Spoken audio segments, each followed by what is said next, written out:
All right. Hello and welcome to the Madhouse. I am your host, Harold the Hatter, and we are here with another um, chat where I'm gonna continue to work on the behind the scenes of a bunny magic bunny life, or not it's a magic bunny life, and um, work on that so that we can create that show. Um, and then also just kind of chat. I'd like to chat about what can we do together to kind of make the world like a little bit better place. So let me go down here to get the music going. Um, and then and we'll make sure that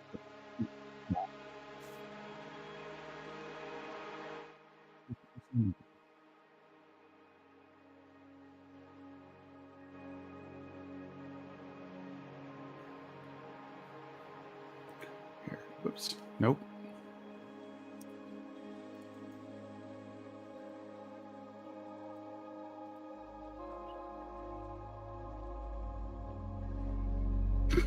I don't know what I did there.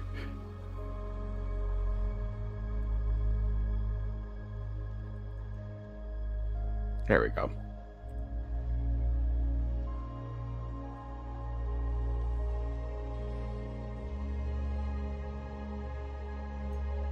Okay.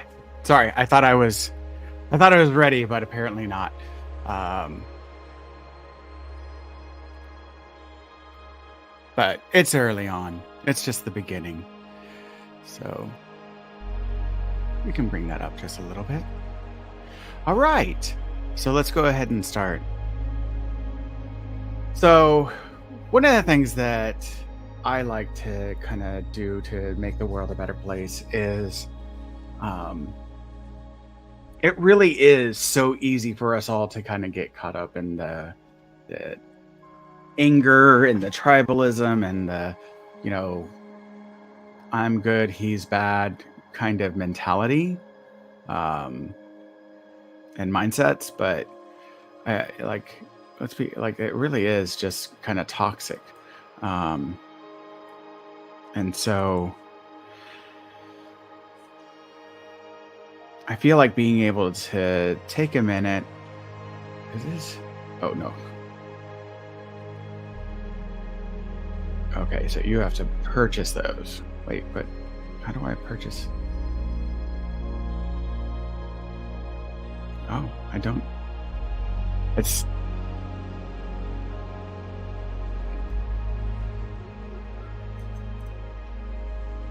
No. Woo, woo, woo, woo. I hit. There we go. Tab. Look at the sun. It's beautiful. And yes, this is my cat Ashera. Here. Ashera. Can you say hi? Can you say hi? Look at her beautiful blue eyes. She does. She's got such beautiful. She's like, no. No, I don't want to. All right. And then my other cat, Bastet, she's over by the window. So,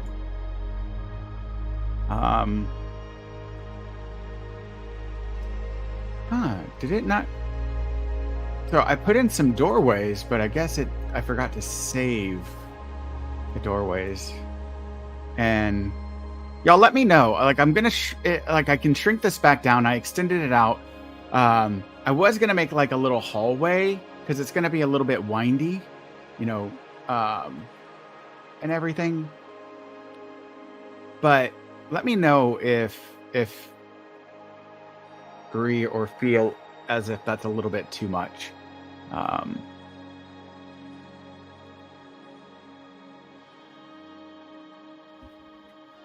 Ashra, what are you trying to get? I don't know what she's trying to do. You want to come lay on this mat or on this blanket? I've got a blanket right there to absorb some of the sound off of my hardwood desk, so it's not quite as echoey, so it doesn't, you know, to kind of absorb some of the sound. Yep, there she is. She's coming across, and so But what I like to do is, it's so easy to get into that toxic kind of mentality that what I like to, kind of focus more on is um, trying to be able to be a little bit more kind to one another. So just, saying something positive, right? Just, when you can, just say something positive about someone. Um, and I think that can make a significant world of difference. Like pay them a compliment, you know, just appreciate them. You know, I showing gratitude is a huge, there's a phrase, gratitude is medicine, right? And it really is true. It's and not just for the person that you're saying something nice about, but for you, right? Like um being kind to one another can go a long way uh to just helping the world be a better place. And so, okay, yeah, those are tall. Um, so I like if anyone's watching this, even if you're watching it later, like what are some of the things that you like to do?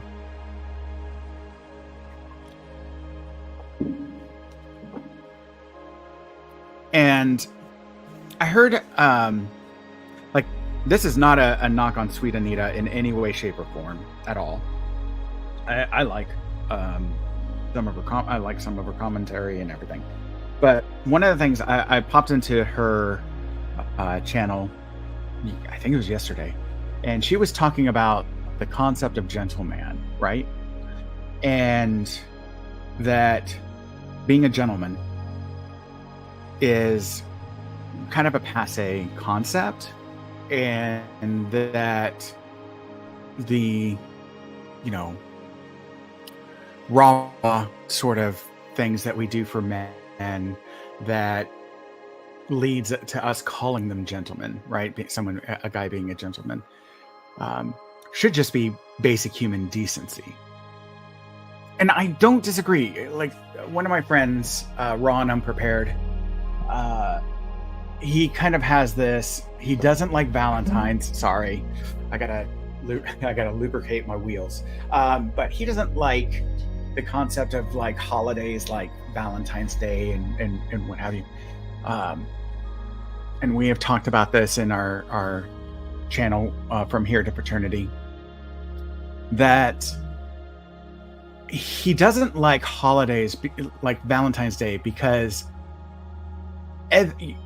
yes, it is a marketing ploy, right? Let's be honest. It's a we say Hallmark, but it used to be a lot more stores. Now it's, because of monopolization, kind of shrunk and became limited. But like, by Hallmark. But we call it like a Hallmark holiday because it's almost like, okay, this day we're going to go out and buy it, these things and spend a lot of money to then celebrate our loved ones, right? And that it's a kind of a cynical approach to something we should do every day, that we leave it for that day. And I agree with him that if you're taking that approach to leaving it to that day and ignoring the other 364 days or 363 days, 65 days, whichever, I can't remember, leap year has an extra day. Yeah, so 366 days. So the other 364 or 365 on a leap year, that yes, that is a very unhealthy and fairly toxic approach to being affectionate. However,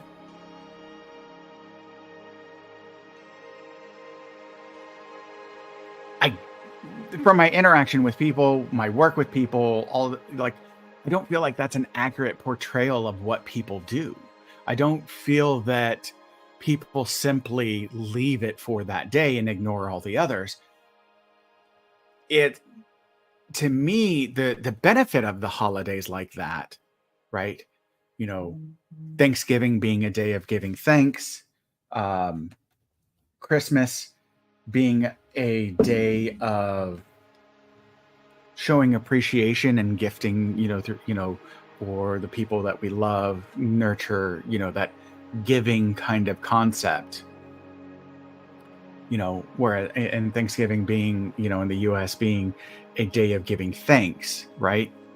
That these are reminders, and the timing I think is really good.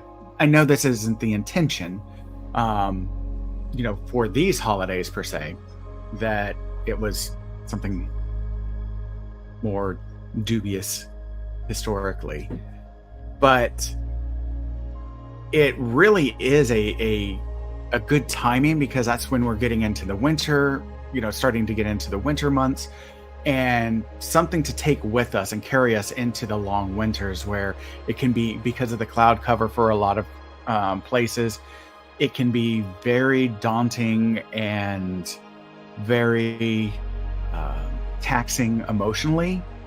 That if we wrap ourselves in love and in gratitude and gifting and service to our siblings and humanity, that can help get us through the long winter that can be very emotionally taxing. One of the things I say about mental health is that it can often be a very egocentric process.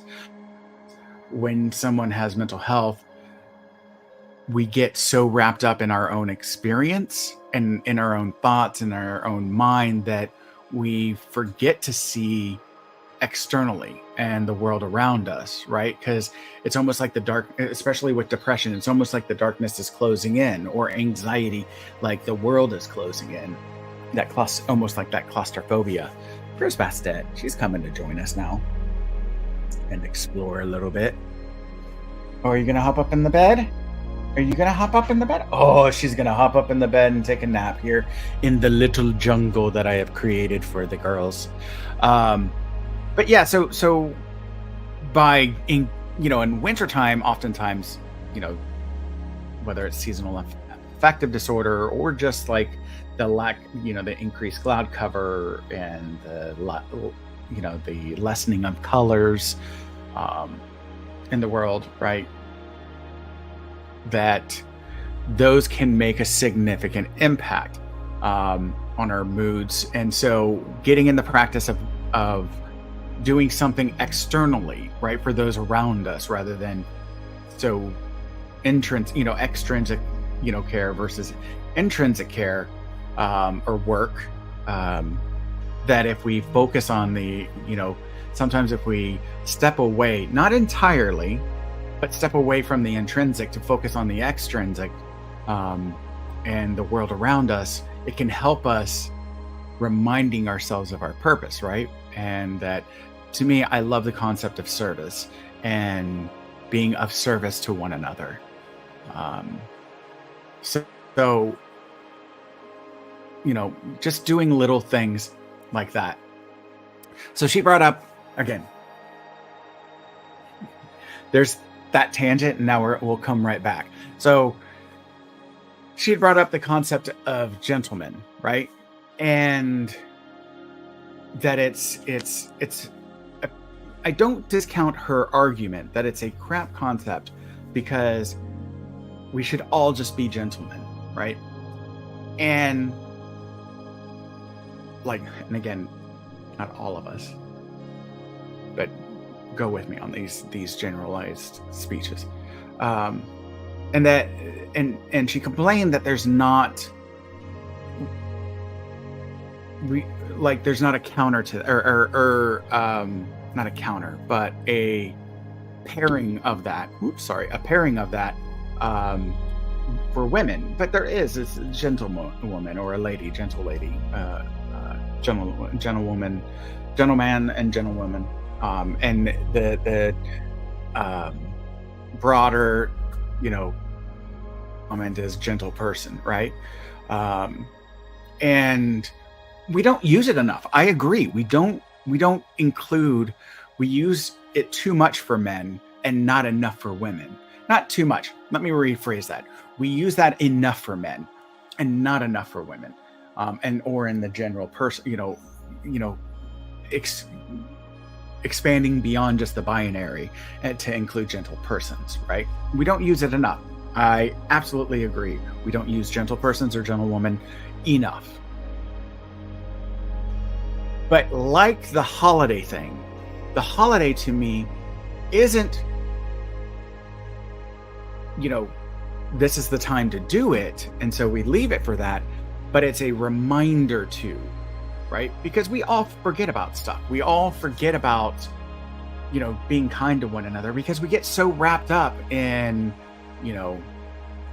like the media wants us to be upset and scared and angry because then we'll get more viewership.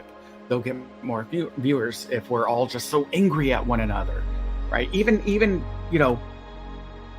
Twitch and Twitter and YouTube and like a lot of these like social media kick is by doing things that are really toxic and unhealthy, almost like this morbid fascination or like the rubbernecking of the car accident. You have to turn your eyes and look at it, and it's really, and we make an active choice to look at the unhealthy rather than looking at the healthy, right? And personally, one of the motivations behind that, I believe, is that we don't have healthy outlets for the frustration and the anger and all of these emotions that are weighing on us. We don't have a healthy outlet for those. And so by tuning into this reality TV kind of approach, that it either allows us an outlet for those emotions, right? Yes, we're so angry and frustrated, right? It gives us get over here, like look over there, direct all of your anger and frustration at them, right? Or it gives you a way of looking down your nose at someone else. Well, at least that's not me, right? Oh, for shame on them. I'm so much better than that. Which again is a really just, it's feeding off of toxicity. So I challenge people that you have a choice to make. So why do I have this channel? Like, you listen to the music, it's very calming, very peaceful, very chill. I'm a little bit more animated at times, most of the time. Sometimes I'm a little bit more like, I'm working on this house and I don't talk enough. So, fair evaluation of myself. But sometimes we don't. So I have this channel because I'm trying to create an alternative, right? Something where we can be good to one another, something where we can be kind to one another, something where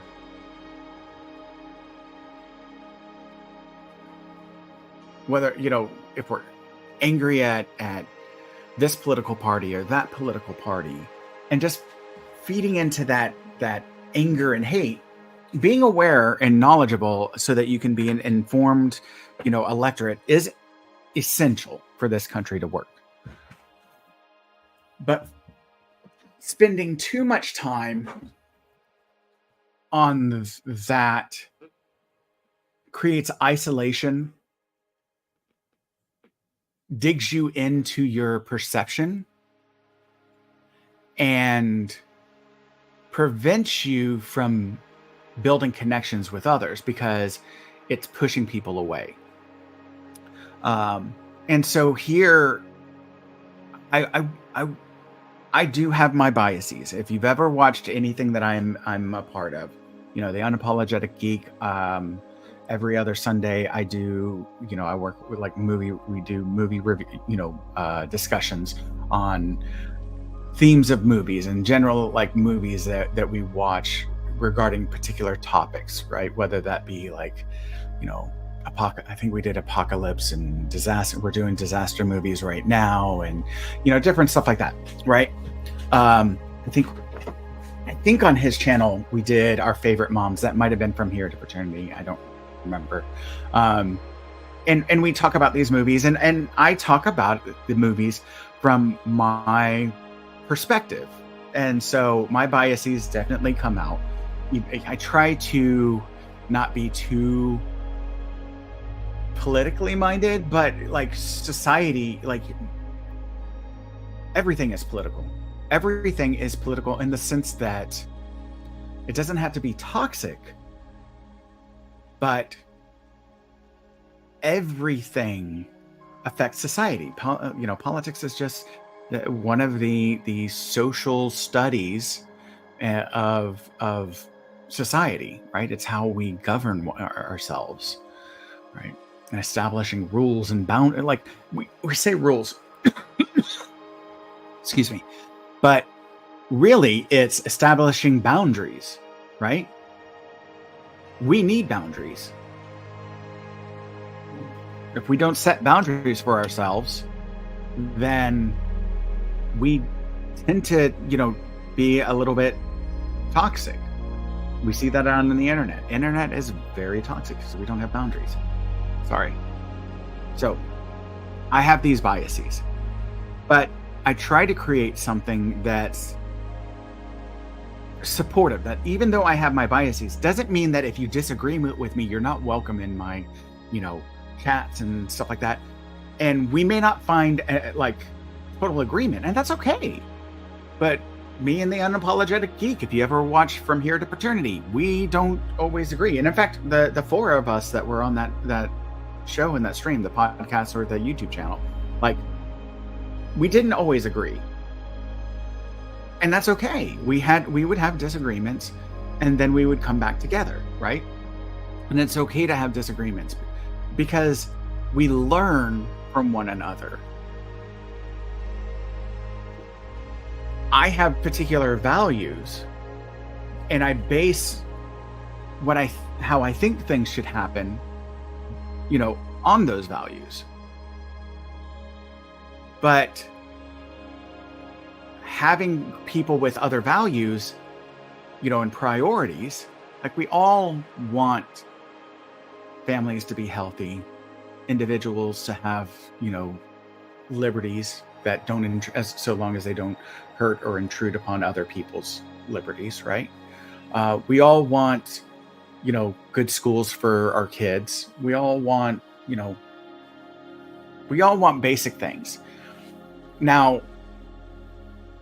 when it becomes problematic is when we start to impose our values onto other people. That's no longer freedom, right? Like, you have the freedom to have certain things. I have the freedom to have certain, values. But when I start telling other people how to live their life, or feeling that they must live their life in the way that I deem fit, that becomes problematic because now I'm imposing upon other people. Now, we agree that having a value where you're not hurting other people is a good thing. Like, let's not have cannibalism. I think that's a good agreement.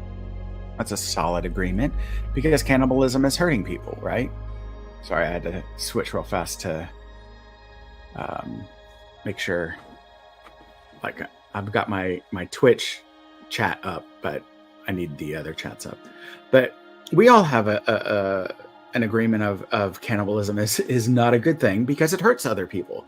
In order to cannibalize someone, you have to hurt them, and so that violates their freedom to exist, right, and to live without being eaten. I think it's fair. I mean, it's fair. Why not? Let's not eat each other. That's fair. And so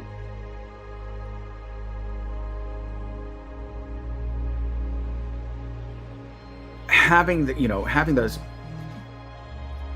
understanding that we have those shared values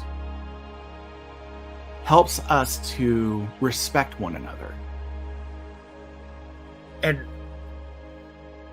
sometimes we don't see that our perspectives are imposing on other people.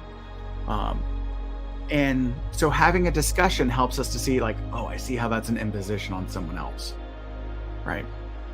That's taking away their freedom. I really did want to help them. I didn't, you know, I really wanted to help them and improve their life. But I agree. I can see now how what I was proposing was an imposition on their freedom to live how they want to live. Right. That's a, that's the whole point of these of discussions. Um, and so when, so what I disagree with Sweet Anita on is that having a label like gentle person, and I agree, gentle person is something that we need to get in the habit of using. But having a label like gentle person is important because it's not to sit there and say that that's when we,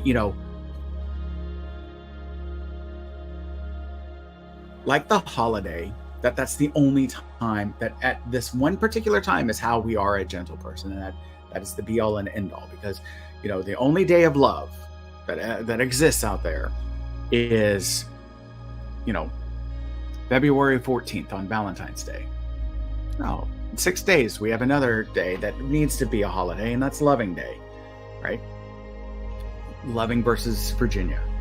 Without it, I wouldn't have my wife or my family. It's essential. It's a wonderful day, right? Go look it up. And it's one that needs to be a national holiday. So having 2 days of love, I think, is great. Valentine's and Loving Day, right? As reminders, right? As reminders to practice this more often, right? Because anything, January 1st, why do we have New Year's Day? Oh, like, I don't even want to celebrate because I'm not following through. Or people don't follow through. We shouldn't do this because no one follows through with their resolutions. Or the dichotomous alternative of, like, we shouldn't have it because everybody, that should be every day, and we seem to leave it for just that. The proper question is, what is it about us that leads to this peak of going and exercising or bettering ourselves in January and tapering off by December 31st, right? And the slow transition down, right? Of relapse. And that is actually the more beneficial thing. Then it should either be this or be that, and or because it's these two things, this dichotomous thinking, that it's, or this black and white thinking, that it's one or the other, right? Or dichotomous, right? That it's this split thinking, that we're not seeing the spectrum. I think I talked about this yesterday, like in the spectrum of things, and that it's this either or framing that leads us into trouble. It's a cognitive distortion. And with, so having the label gentle person is a reminder of what to do. And no, like holding the door open for someone. Look, I'm from the South. She expressed a frustration with having the door open because I have to wait for eight extra, for 2 or 3 extra minutes, maybe 30 seconds more, for that person to get out, come around, and open the door, right? And, should it be only the guy that does that? No, it's fine. Like, if she wants to open my door, if she's the driver and she wants to come in and open my door, yeah, girlfriend, do it. I would love that. And I would absolutely say thank you, right? Because it's saying, let me go the extra mile to do this. And there's a person that I know, that she's a young person, And her boyfriend does that on a fairly regular basis. And she has been in, like, again, like, I think most people, she's been in some not healthy relationships. And his doing this for her when he's driving, or his desire to do this, is not the only time that he does these things. That it's throughout, right? It's not just holding the door, but it's these little things of saying, I want to nurture you. I'm thinking of you frequently. And we don't get that enough from men not because, and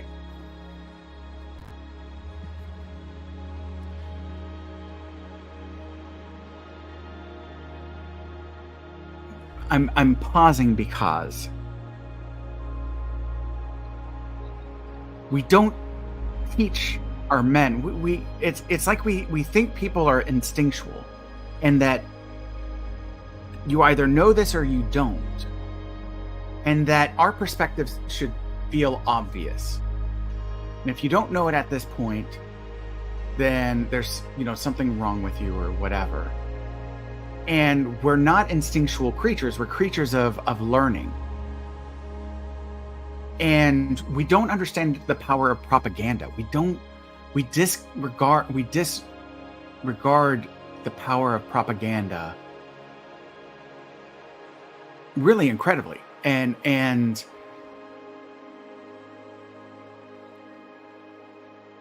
to say, like, to be 30 years old and assume, have this perception that Black people are tend to be like commit more crimes, right? Or that Black people are criminal. Absolutely wrong.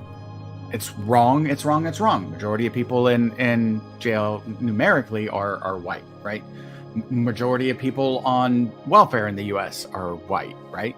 But we have these perceptions because of media portrayals, and whether it's the news, whether it's movies, whatever, right? And even, and Black actors will even talk about, like, I don't want to take this role as a gangster, but like, I have to put food on my table, and that's the only role that they want to put me in, right? And so, and the people at top might, I don't want to say necessarily that they're like willfully, they're like, no, we're going to paint Black people like this, period.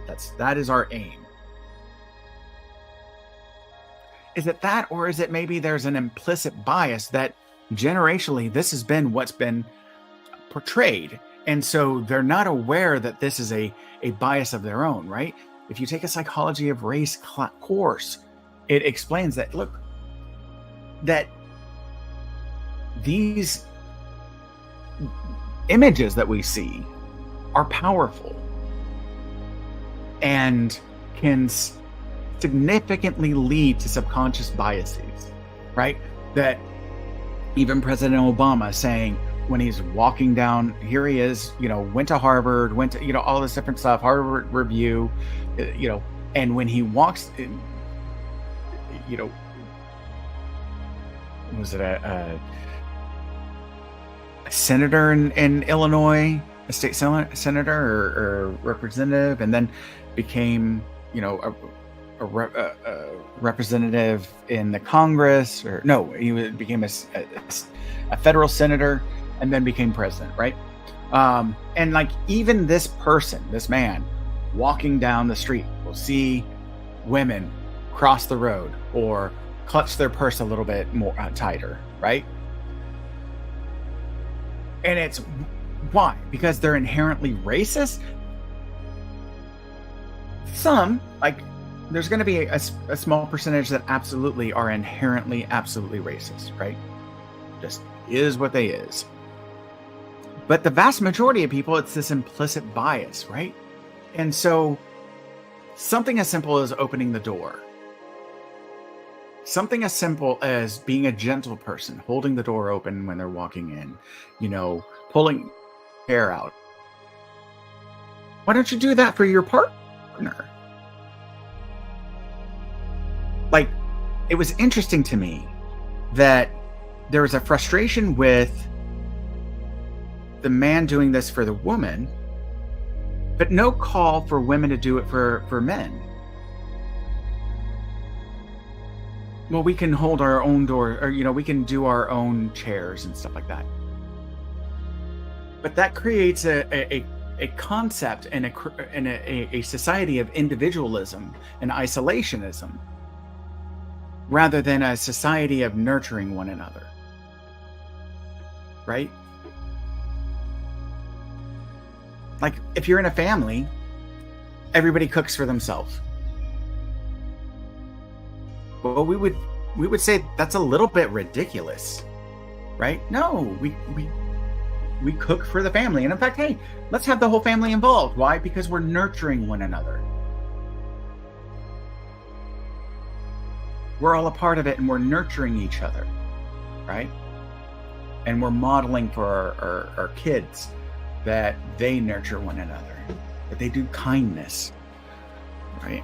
And so it was interesting to me to hear acts of kindness being attacked. Now, I get, do you not see me as an equal? Right? I get that perspective. I get that feeling, and that, and I get some of the resentment, right? I understand it. I am capable, and especially like Sweet Anita having a disability that's openly, like you watch her stream. She does a great job. She has a phenomenal stream.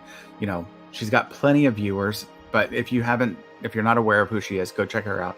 She's, there's plenty of videos about her experience, and to me, I'm sure the ones that focus on her tics get the most views and the most plays. So I get why those are made, but I think the ones on her conversations are more interesting. Seeing her perspective. And again, none of this is an attack, but none of what I'm saying is an attack on her. I value her perspective. I understand, some of her perspective, but all I'm doing is bringing up a counterpoint or an alternative that I agree. We infantilize men too much. Like, grow up, guys, grow up. But being a call to gentlemen, I think is a good thing, right? Because that's doing what we're asking men to do. Grow up. Think about other people, right? So it's this weird paradox that we're upset about the toxicity of men, and we want them to nurture better, but we're also upset when they nurture, right? And so to me, that's a really interesting, because it's and again, I'm trying to do mind reading. I don't know. I would love to have a conversation, and I was hoping, I was in there trying to chat some of what she was bringing up as far as hypocrisy in guys and stuff like that, or hypocrisies and things. I'm that's not actually hypocrisy. That's projections, that's psychological projections and defense mechanisms in order to protect one's psyche and ego, because there's a lack of ego strength in order to handle, right? Not saying that they have a person has no ego strength, but not enough ego strength to manage with that issue. So we create these mental defenses to protect that the ego strength, because that's an area where that's a vulnerability of the ego. That area is a vulnerability of the person's ego strength, right? And so they'll create this mental defense, the psychological defense, in order to protect that vulnerability, right? And so I'm trying to have this conversation, but unfortunately, when you're conversing or talking with 1,000 people, and all these comments, like I like it's tough. You can't answer every single person. So I would love to have a conversation with her about it, but I'm curious if, because of the disability, right, there can be a little bit of resentment of not being seen as a peer or an equal, right? That gets developed because this, feeling that people need to take care of you, nurture you, protect you, right? And it takes away your independence, right? And so opening the door, look, I'm an independent person, and it's just faster for me to open the door myself. I get that. I totally get that.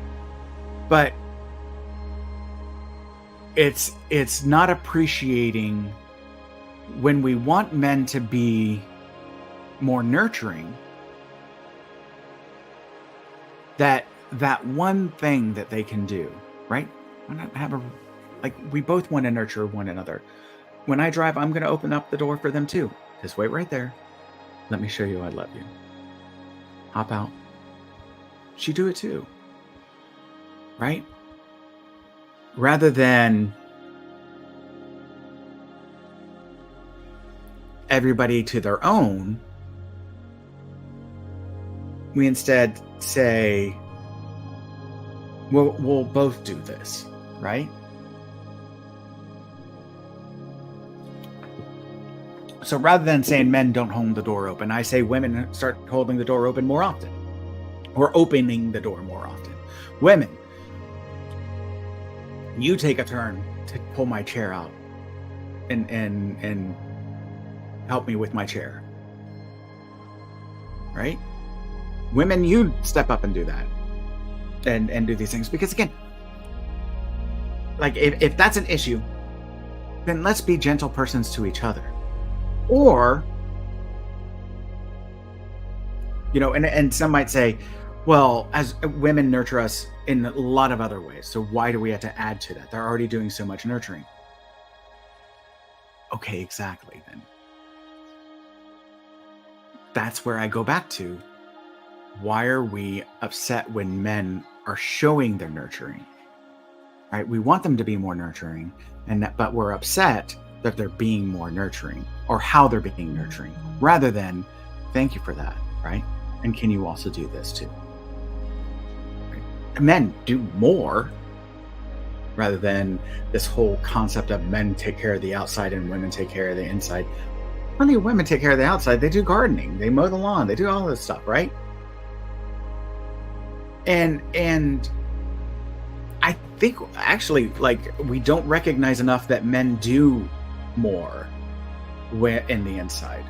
Here's where I think the real issue is that because of our current oppression, because of our current status of oppression, sorry, I'm probably too far from the mic, I sit back sometimes, but because of our current status of oppression and the financial oppression that we have, that we all feel overwhelmed. And when we feel overwhelmed, we feel victimized, right? And we fixate on being the victim, rightfully and justifiably so. And then focusing on how our partners aren't doing enough, or focusing on where they're not doing, something to alleviate. And we're all just hopping on the phones, right? To just, pop on the phone and dissociate and detach and disconnect, because we don't have the emotional bandwidth. And when we look at the house and it has to get cleaned up, or we look at the dishes, it's like, why am I having to do the dishes? Why aren't you doing the dishes? Right? That's this ego, this intrinsically focused mindset, right? This intrinsic, looking inward at, and being stuck, looking inward at our own distress, rather than looking at where our partner is helping. Oh, they got the kids today. Or, oh, they took out the trash. Oh, they did this, right? Rather than, they may have done X, Y, and Z, but here's the trash, and now I have to take out the trash, and I already feel overwhelmed by that, right? And it's I think we have a lot of just, I'm tired. And which then can lead to like finger pointing and all these like unhealthy, toxic dynamics between the two. And then it's easy to go men versus women and get into our tribalism, or, and left and right and all this, blah, blah, blah, blah, blah, blah, blah, blah, right? And so instead, like, have those reminders, right? Thanksgiving.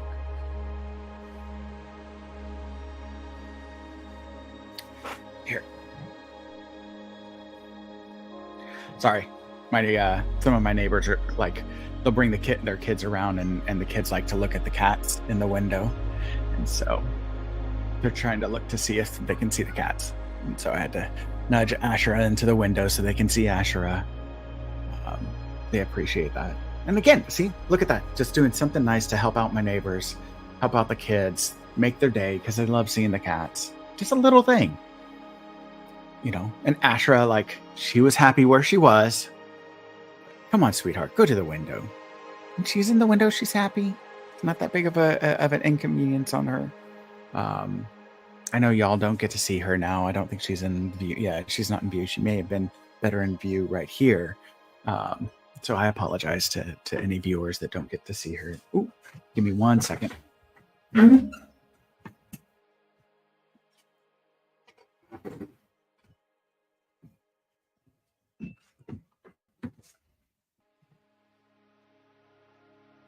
right. Sorry. Had to get the door stopped. Otherwise, eventually the wind's going to cause the door to just slam and get this loud bang, and I'd have to get that. So, but yeah, no, just like an act of kindness. Make it, makes the kids' days. They're going to go play in the, in the park and stuff, and go do their thing. But as they're on their little like afternoon morning walk, like, you get to see a cat. Little thing makes their day, right? A little act of kindness, right? And so, again, allowing Thanksgiving to be a reminder that every day we focus on what we're thankful for, right? I have this saying that every day is a good day as long as I wake up. Because it means there's going to be only one day at most in my life that will be bad, right? Hopefully it's in my sleep.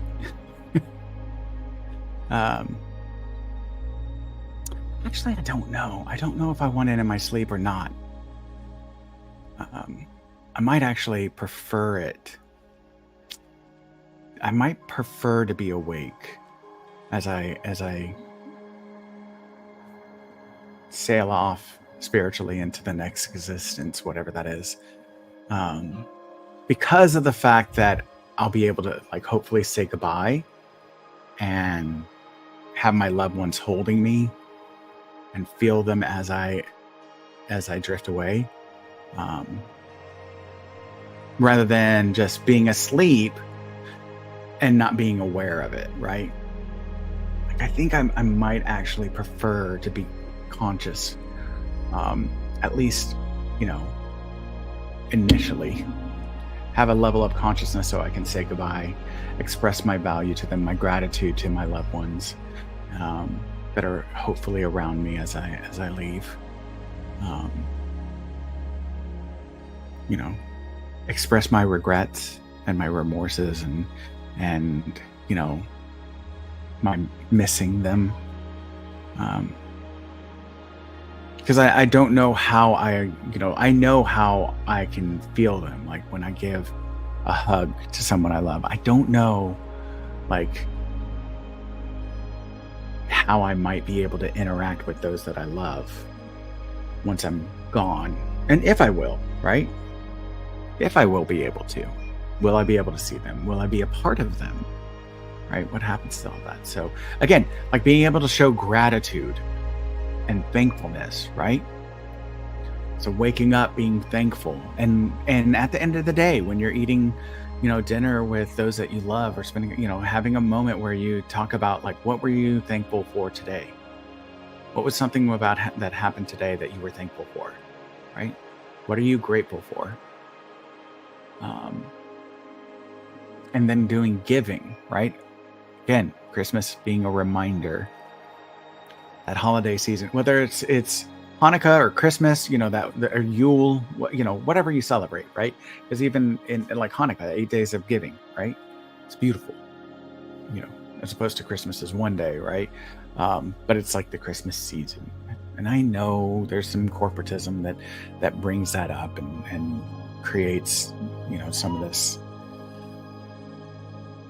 problem with it, makes it a little bit more problematic, but that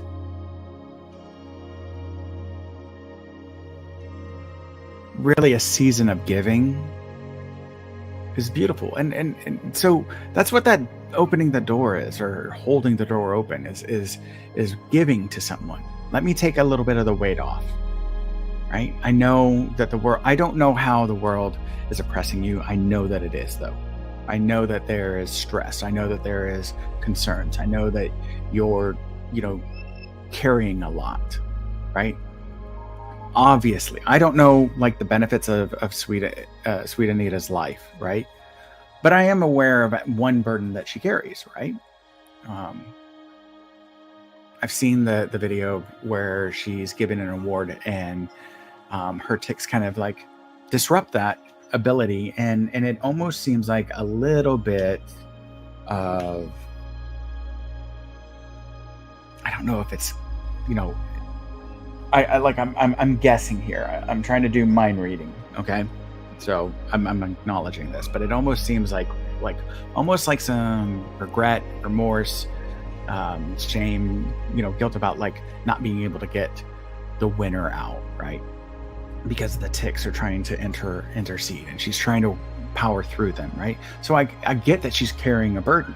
So like, I know of her, right? Because she's on Twitch, and she's got a YouTube channel, and so she's out there, right? But if I didn't know her at all, and I saw her coming in, and I hold the door open,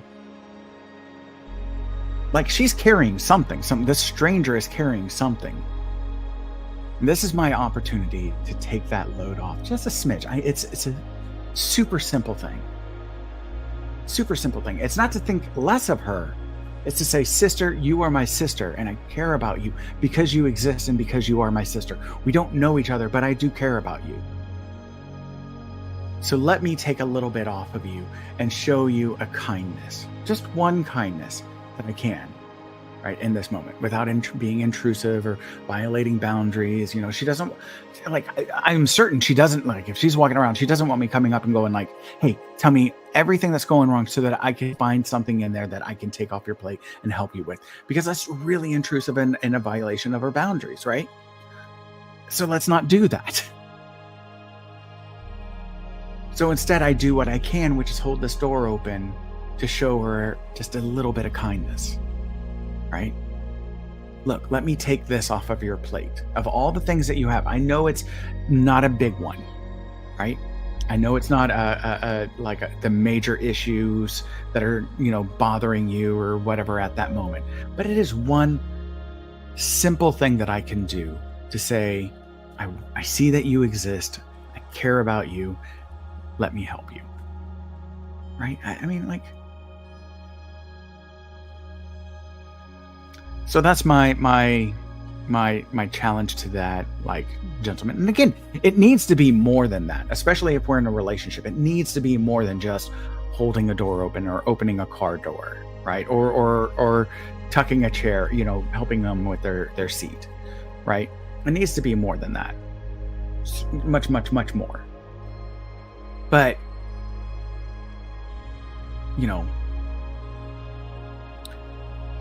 having family from the Midwest and being raised by family from the Midwest and growing up in the South, there's some traditionalism there, and it's not all bad, right? And again, like I said, I'm going to be repetitive in this. We want men to be nurturers, because they are. We are nurturers. We are phenomenal nurturers. We are excellent nurturers. Men are great teachers, great nurses, caregivers. They have such a capacity for love that we don't teach them. Right? That's the problem, is that we're not teaching men to be men. We're actually teaching them to be less than by telling them they can't express their emotions, that they can't be nurturers, that women are better at that, so don't do it. That's not true. We do nurture another, like, generally speaking, men, or those that are more like, tend to have a like more of a masculine approach, nurture in a slightly different way. However, it doesn't mean they don't nurture. Sorry, I'm going to change the song rather than having this go on repeat. I'm going to move on to the next song now. There we go. Men really are excellent nurturers, and so therefore we need to support them in their nurturing, right? And not just, but I agree with her that shouldn't be the definition of being a gentleman, right? It's a more complete and encompassing thing than just than just these simple acts, right? Just like a physician or a nurse, like giving an injection doesn't make you a physician or a nurse or an ARMP or like, right? That is a task, there is something that there is much more to it than just these skills, right? As we call them, like more than just the skills, right? These simple little like tasks, just that, like, look, like ultimately we could eventually train a robot or a monkey, like, to give an injection or what have you. It's the more complex aspect that makes a physician, ARMP, like a provider or a nurse, right, a caregiver. There's something much more to it than just inserting a rectal tube, right, or a catheter. Like, that doesn't make you a physician or a nurse or a healthcare provider. Those are just tasks, right? There's more to it. Just because you can type on a keyboard does not mean that you are a writer, right? There's something more to it. It's deeper than that, right? So being a gentle person isn't just doing these simple tasks, but it's something much more complete. And I think that's where what she's ultimately getting at, right? Is that providing this label for a few simple tasks is not efficient. And I agree, that's actually not a gentle person. A gentle person is a gentle person. A person who is gentle or genteel, right? A person who is respectful, kind, courteous, nurturing, right? That is a gentle person, right? We say gentlemen and we kind of run the words together, but when we say gentleman, right? A gentleman. A gentleman is a gentleman, right? And there's nothing weak about being gentle. Here's the thing. I'm going to go on a little like tangent now about being strong and weak. First off, I hate the concept of being emotionally strong.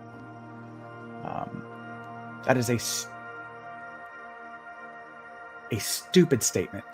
I hate using that, but it is. It's a stupid statement that not the people, but our society has created. Strong is like how much you can move or lift. To say that a wall is strong is not accurate. A wall is sturdy, right? Meaning that it stays still. It's not going to collapse. It is sturdy, not strong. Built tough. like, just words mean things, right? Words have meaning. If we're trying to convey something, let's use like our communication. Let's use the proper words, right? There's not a single person who's emotionally strong.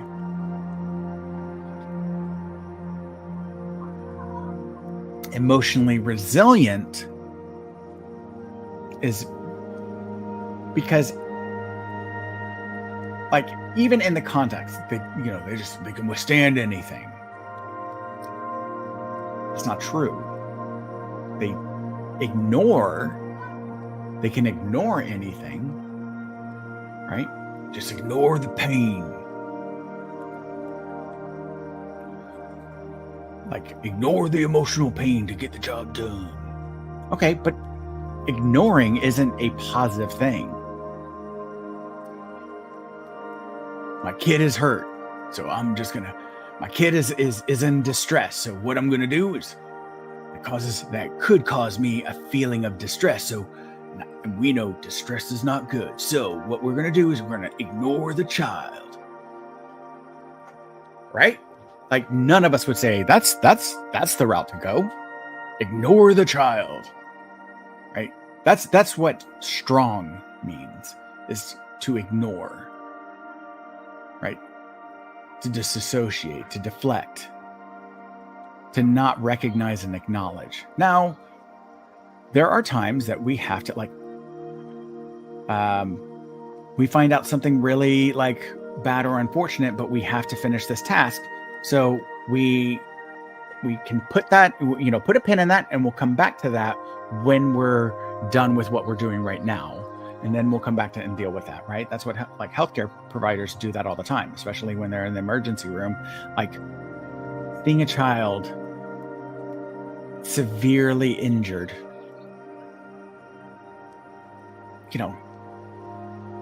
if you're working in a disaster area, seeing especially children in the states that they can come up to you in, it can be incredibly distressing. But you have to, like, help them. So those emotions, that distress that it causes, in that moment, you have to set it aside for now. Help the child, get them back, get them stable. Then when you have a second, you come back and you process those emotions, right? You experience those emotions, go into the bathroom or the hallway or the bathroom and have a quality cry, right? That's a good thing. That gets that, like, you're no longer holding on to that emotion, because when you ignore because you're so strong, you're just, we shove it down, right? So it stays with you. You're storing it. How is that strong? And how is avoidance strong? Like, if you avoid a problem or avoid a conflict, we often refer to that as cowardice, right? But that's the propaganda, right? That's the propaganda that we get told, and that we start to incorporate into our own language, right? Got to be tough, got to be strong, right? Got to be strong for them, right? No, you need to be resilient, because life will knock you down. You cannot be Superman or Supergirl, right? I know, I hate that. It should be Superwoman, but whatever. You cannot be. Why is it man versus girl? Anyways, I know. Anyways, but anybody that follows, like, comics will be like, will have some issues because she was in the ghost zone or the phantom zone, and she didn't age, and so she's still actually a child when she comes into Earth, and, or a teenager. So she is a girl, not a woman. Okay, fair enough, right? But like, you have Superman, right? Like nothing, the concept of everything bounces off of him. But that's not how we work. We may want to portray that because that's what we feel is strong. But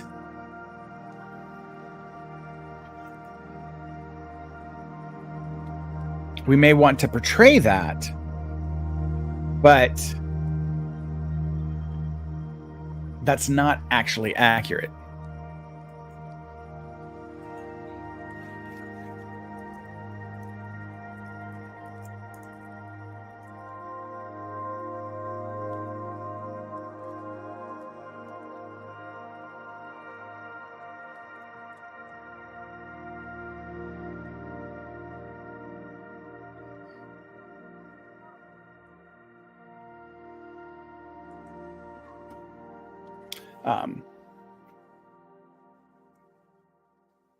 Like because we don't have the ego strength in order to be okay with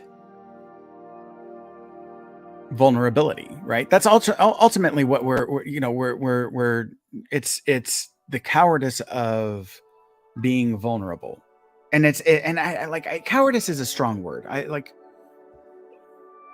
It's the fear of being vulnerable, which I think everybody fears, right?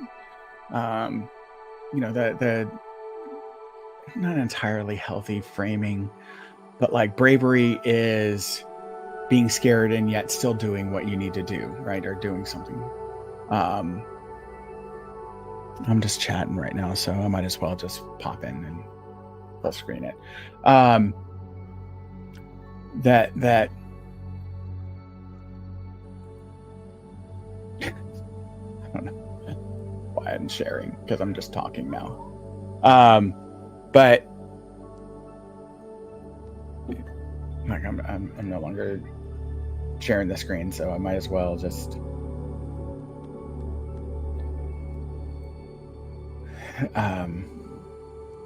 put myself, like, full screen myself so I can see what's happening and everything. But like, we try to portray this concept of being super strong, right? Because we're taught as men, we're taught like that's what we're supposed to do. And that emotions, again, whether you're explicitly taught this or implicitly taught this, that emotions are for women and men don't feel emotions, except we do. And what we feel is anger. And anger is a secondary emotion, right? It's covering up, it's hiding something else that's going on, whether we're scared or sad, right? Or it comes in tandem with it, right? We tend to not just be mad, because, well, they said something mean, and so, yeah, of course that made me mad, right? But you're also hurt, right? You're also emotionally hurt, and saddened, disappointed, right? Especially if it's a friend, right? They violated the boundary. So anger, it comes typically as a tandem, right? MLK was angry about the way Black people were being treated in America. So he marched, right? In a healthy way, he marched and resisted. But he was also scared for his people, right? And he was also saddened for how they were being treated and everything. And so it really, it is an emotion, and it's a secondary emotion. And, we as men tend to recognize the anger, typically not at the time, but, afterwards, while ignoring the secondary emotions that come along with it. And so teaching, and again, that's because we teach men to be strong, right? And being sad or scared, is weakness, right? But being angry is strong.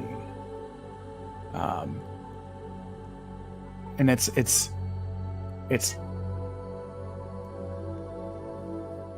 not recognizing their fear of being vulnerable, right? And that's being passed down from generation to generation to generation. And so what we have to do is we have to teach men to be better. Teach men to be better. Like, I love that we're holding men accountable, but where are the moms and dads? Because they're the ones that are teaching the men. Where are we looking at society and what society's portraying? Like, look at this ad. I'm not going to buy this product because this ad is absolutely, supporting men being toxic and preventing them from being a whole person, right? Men absolutely get scared. There's a movie I talked about in the Unapologetic Geeks live show. If you go under his live show tab on YouTube, we just recently did, I think this past Sunday, we did Disaster. Yeah, it was this past Sunday. We did Disaster Movies 3.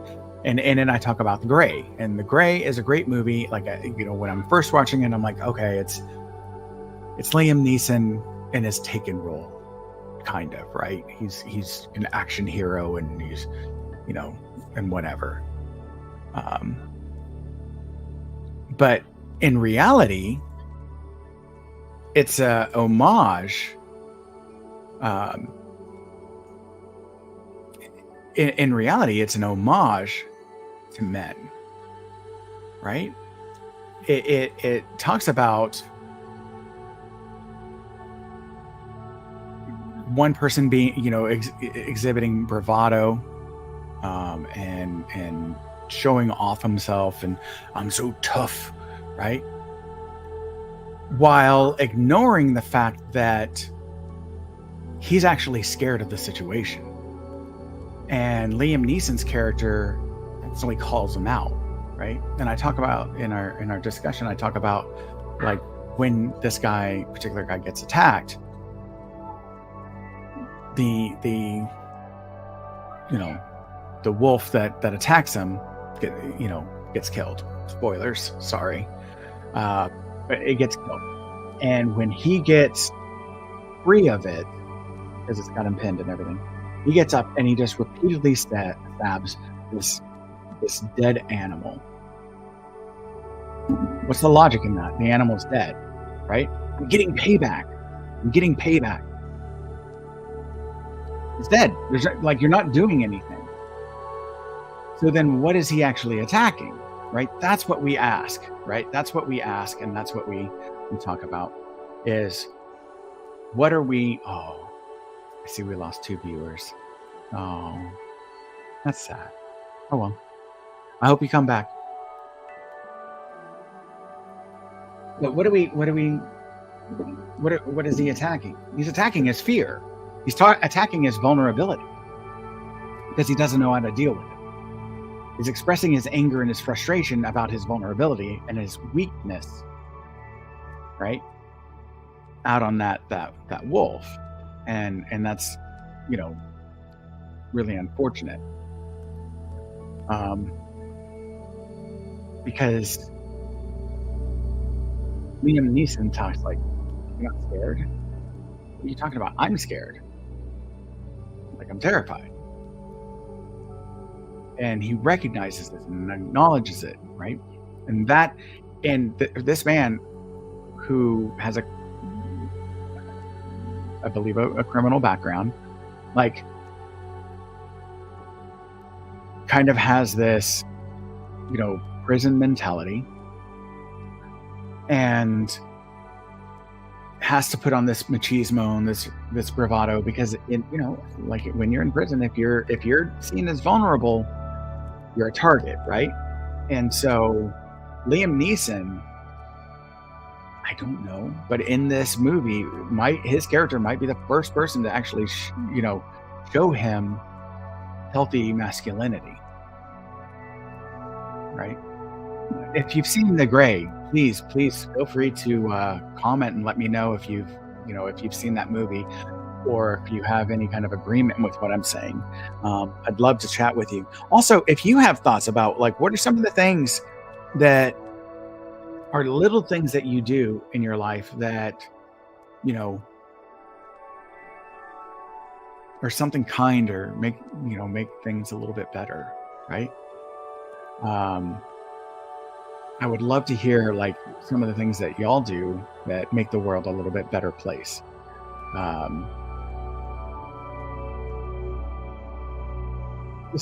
and again, I like to think of it as a butterfly effect, right? Because you do something kind and it brightens that person's mood, and then they're in a better mood, and they might do a little bit of kindness at some point in time. Maybe they tip a little bit. Maybe they give a tip when they normally wouldn't have given a tip, right? Maybe they like somehow they pass it forward, and so it just grows, right? It grows from there, which is a really amazing and awesome thing that we can do, right? So these little things can actually make a difference. Um, if nothing else, like maybe someone, I have absolutely had people, I have absolutely talked to people that they went into the hospital for help when they were having intrusive suicidal thoughts and were considering ending their life. But the reason they didn't was because of a single act of kindness. And that one act of kindness helped them to see their own value, right? Because if someone's going to take the time to just be kind, this one thing that they didn't have to be kind, it helped them to see their own value for a split second enough in order to go seek help. And they, are here because of that singular act of kindness. Right? How amazing is that? How amazing. Like, how many times have you saved a life that you don't even realize? Right? Because you did something nice. Right?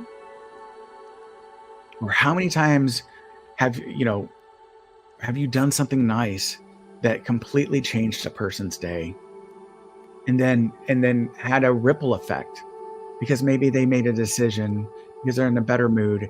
They may have responded in a way, if you were rude to them, maybe that sits with them. Maybe when they're going to their family, they do something that has long-term consequences, right? And because you were kind instead, you chose this other option of being kind instead. It kept that family together. It kept whatever, right? You honestly have no idea. But and none of us do, right? It's all hypothetical. I acknowledge that. But how amazing is that, right? How amazing is it that because that absolutely does happen. That 100% absolutely happens. Because we always have choices. We always have options. We have millions and millions of opportunities for things to go one way or another throughout our days. And one little thing that you do could absolutely be a significant difference. Even though it's little to you, could be a significant difference for another person. And so, we lost another person. We did have 4 people at one point. Look at that. And so it's just love is infectious, man. Love is infectious. It's a beautiful thing. I need to turn on a light. Give me 1 second. I'm going to turn on a light so I'm a little bit brighter.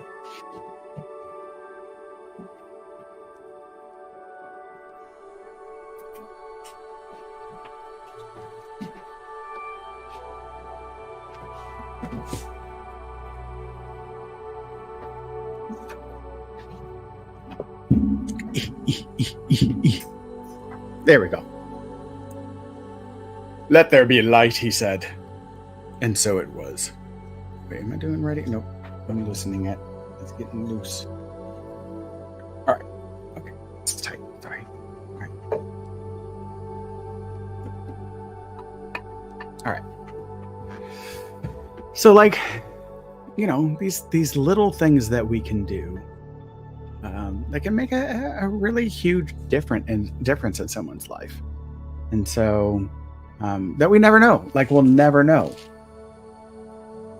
But it's nice to think of, right? I always say, like, if you ever worked at McDonald's,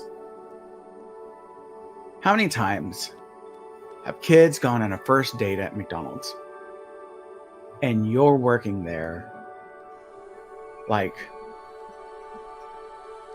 if you took the time to be truly, truly kind to them and courteous to them,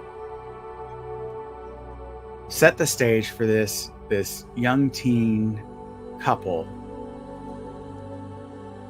to be their first date, and down the road they become married, have a family and all that stuff, and they laugh about the time that their first, when their grandkids ask them, where did you first eat together?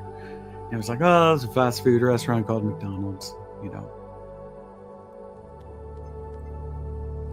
But there was this person that was really, I remember, it's just such a great experience, and again, maybe they don't remember you, but your positivity contributed to the atmosphere of it just being a really, really positive and amazing experience for them that, had this trickle down effect, right? That set a stage. And then they do a lot of other work for it to last that long, but it sets a stage, right? And you contributed to that. What a powerful story that could be. That you'll never know, right? But if you treat every opportunity that you're able to, right? Because we're not always mindful, but that you're able to, if you treat every opportunity that you can like that, right? How amazing would that be? How amazing, and what a difference that could make in so many different lives, right? For those that are here just now, yes, I did label this like cat chat. I did have both of my cats earlier in the stream and in the beginning of the stream. They have now gone to other parts of the house to chase and track down and monitor the bird activity outside of my house. And so, but they do love to hang out in here.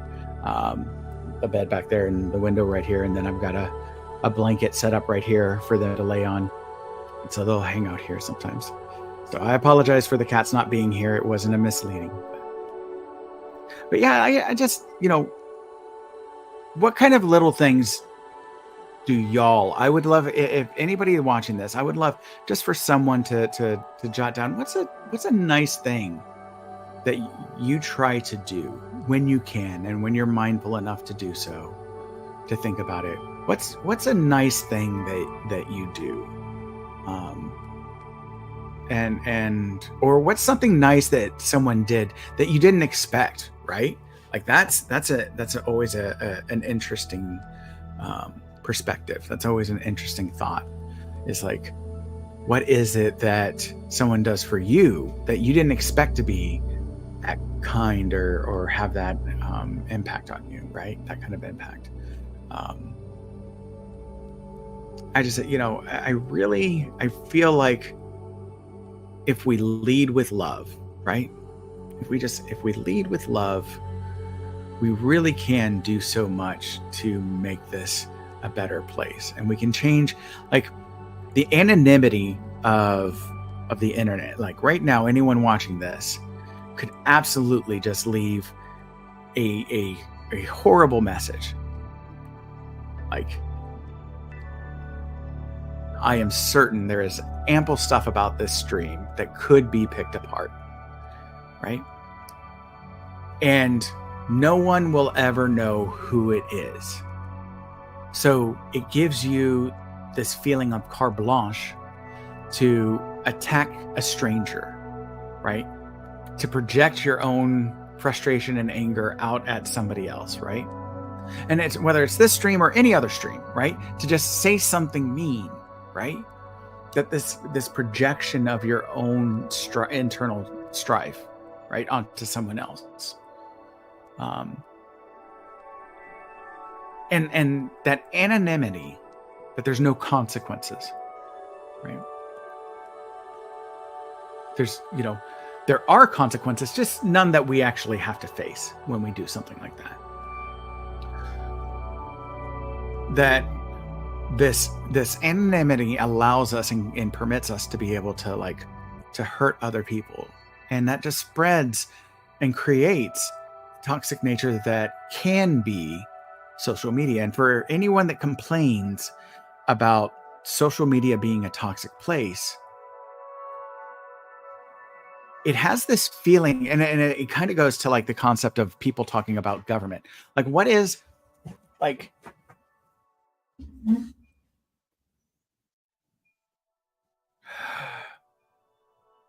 I hopefully, okay. Mr. Honda, I hopefully, is it Jasper, or Jasper? If I'm not saying it correctly, please let me know how to say your name correctly. I really do want to, because again, that's an act of kindness and respect to you, right? That what you say to me has value, right? And that your name is your name. And so if I say it incorrectly, please correct me, because I want to honor you by saying your name correctly.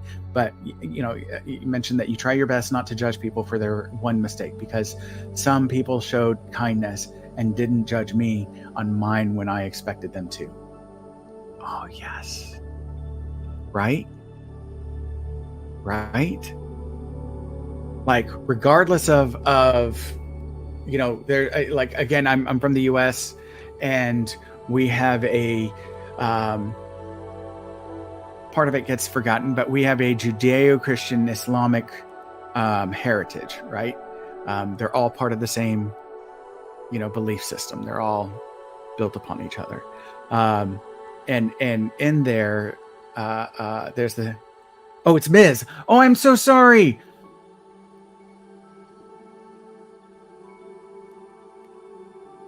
Yes, beer?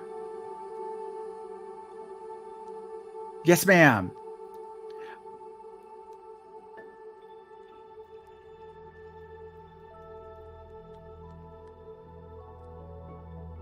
Is the J like a J or a Y?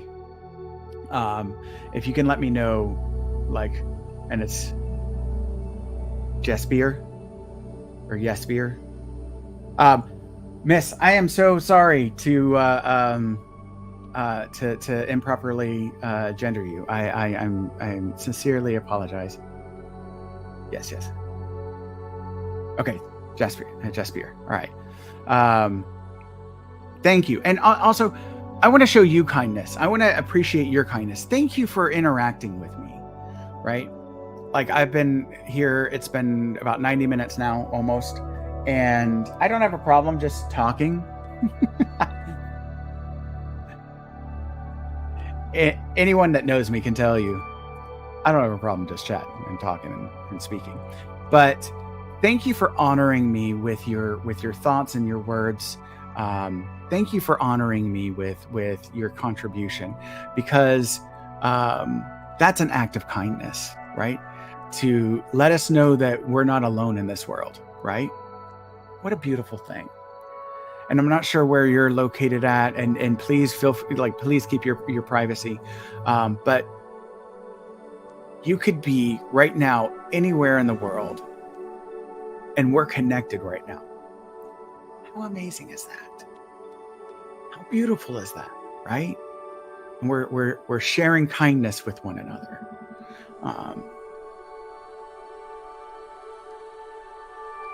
Right? Absolutely, right? Like, it's all about love, and kindness is a part of that, right? It's all about love. We're so hurtful, right? Hurt people, is a common phrase, and we're like, there's plenty of times we go through life and we get hurt, project that hurt onto others, and it's but you're right? Like, so in the, there's an explicit statement in the Judeo-Christian Islamic Islamo faith system, right? Which is, judge not lest ye be judged, for ye shall be judged on the same terms that ye judge others, right? And I love picking really beautiful notes from any and all religion, because, like, to me, there's not every word in the books are perfect. However, there's such beauty that can be found in those that we can incorporate into our lives, right? And that sense of judgment, right? Look point not at the splinter in your brother's eye while ignoring the log in your own, right? That, and again, you without sin, let you without sin cast the first stone, right? That we ignore ourselves so much and judge others because what I call the illusionary ladder, right? To allow ourselves to feel just one rung at least one rung above this other person, to help us feel higher than them, right? Because again, that's that fragile ego strength. And that vulnerability, that area of vulnerability in the ego strength that leads us to use the mental defense of projection to tear someone else down so that we can lift ourselves up, because we don't have, in that instance, for whatever reason, we don't have the ego strength to feel secure in ourselves. Right? And in reality, like when we judge others and we really sit back and reflect on our behavior, how do we feel about ourselves? So in reality, we tear both down, both ourselves and that person. We tear down, and that's a lot more pain in the world than we or the world deserves, right? There's so much more beauty in this world that is out there, and beauty within ourselves that we just, for a lot of different reasons, ignore, right? And so, thank you for Sister, you are absolutely speaking to me whenever you post that comment. Like, my making a mistake that's blatantly obvious and then trying to laugh it off and people having the kindness not to shame me for a mistake. Right? Because who here is not flawed? Who here is perfect? Right? When people talk to me about their pain or their problems or whatever, I always like to say, like, I'm not here to judge it. Like, I'm not here to judge anybody, because first off, you don't need me to help you with that. You don't need me to help you with that. Most of us judge ourselves much, much, much more critically than we deserve, right? Some of us don't judge ourselves enough, through things like narcissism and as a deflection, right? Because again, like, the ego strength is so fragile that we can't even recognize our own mistakes, right? And so in those cases, we need to help in healthy ways of rebuilding the ego strength there, and so that they can reflect upon themselves honestly. But yeah, I just, being able to give the grace of allowing someone to make a mistake, not pass judgment, because you know what? That very well could have been me. I've been there. I've made that mistake. And it doesn't feel good from the judgment that we do for ourselves. So why do I need to add to that? Why do I need to pile on? Right? And so that's a beautiful act of kindness. Thank you, Jasper, Jaspier. Thank you, Jaspier, for adding that. Like, just a beautiful, beautiful comment. You're absolutely right. Thank you for that. If I had those like superstars, in this app that I'm using, I would absolutely add that. That was a superstar comment. Great comment. Great comment. And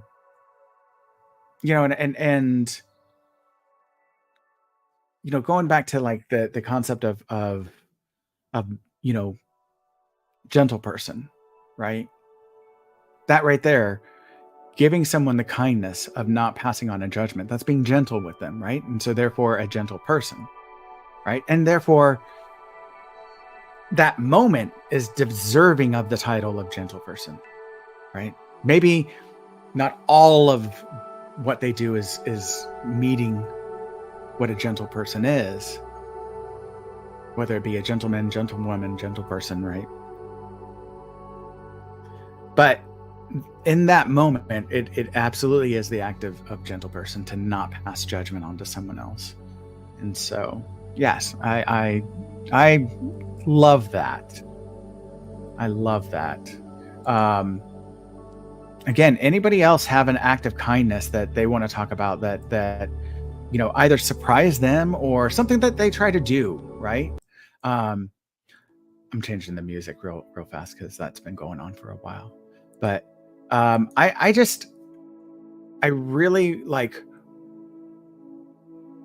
for me,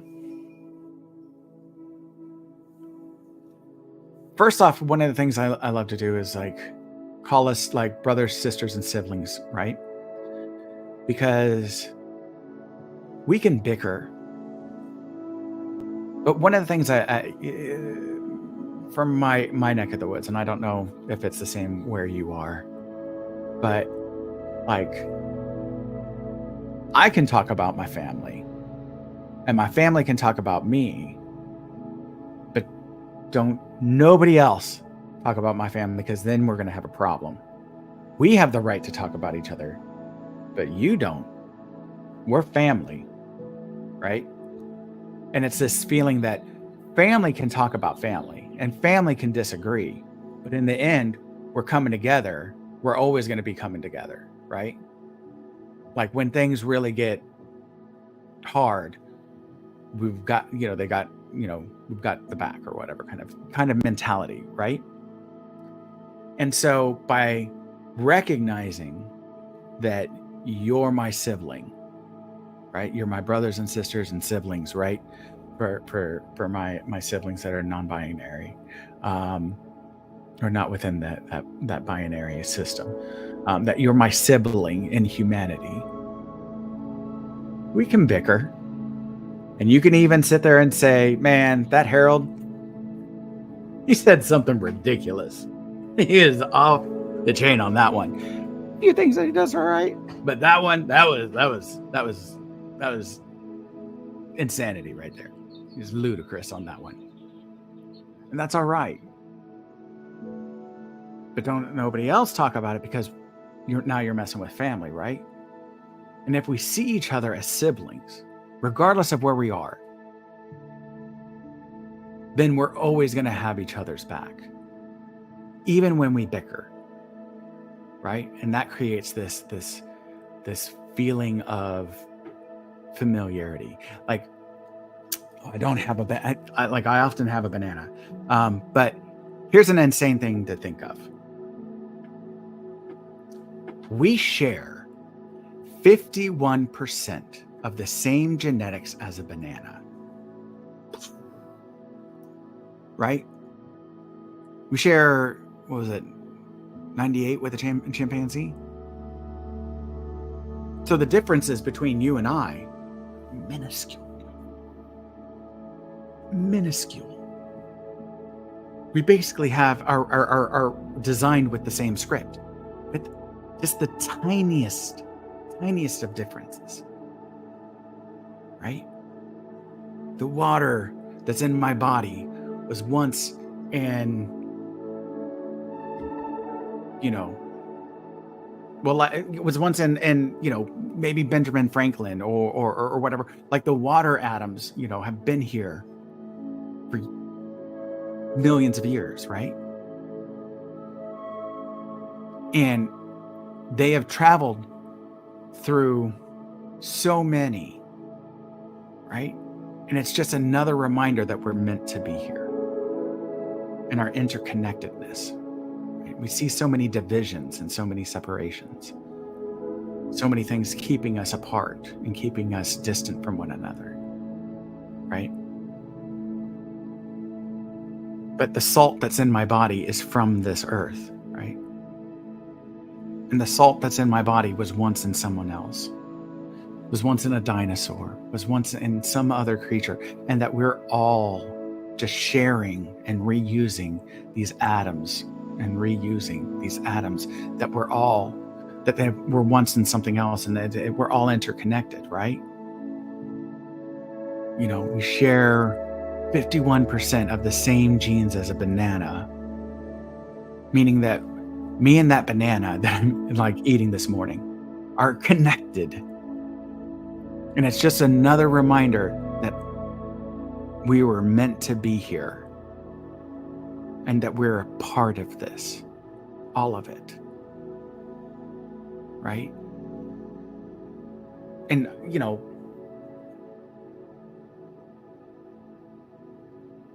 we are the millionth great grandchildren of a star that went supernova. Right? We are the millionth, like all of our atoms came from a star. Right? Whether you believe, and again, this isn't a criticism, like this isn't like some, contrary or contradiction of faith, right? For people that are Christian, that we're made from the clay, right? Well, yeah, we're made from the atoms that our mothers built our body from the atoms of the earth, right? Made us from the clay, right? So maybe some mystical hand didn't come down and mold us directly, right? But it's a beautiful metaphor of what it is, because we are made of star stuff, right? Atoms that are within us were once a massive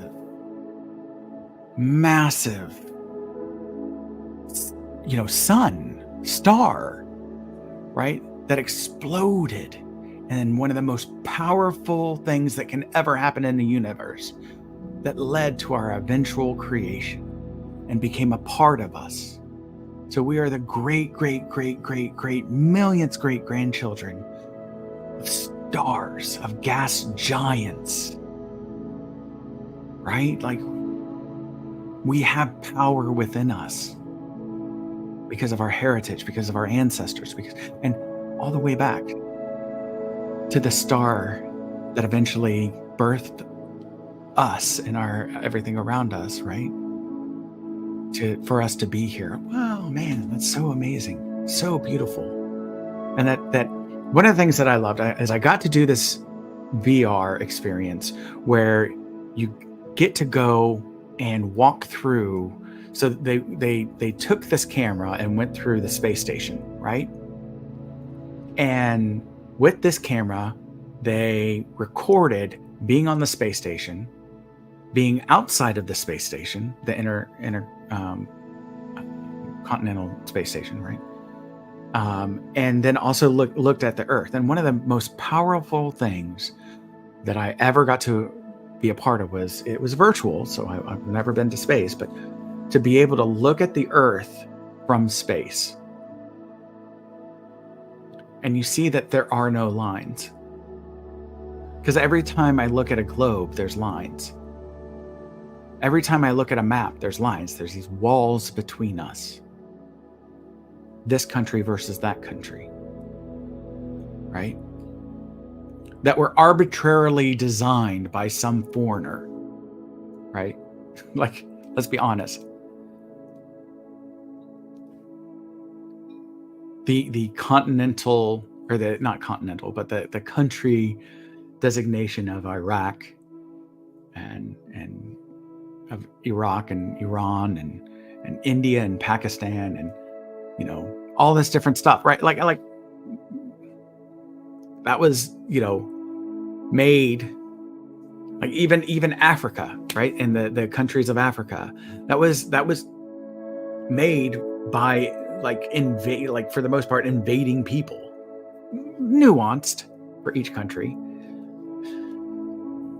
but designed by people and imposed on the people that lived there.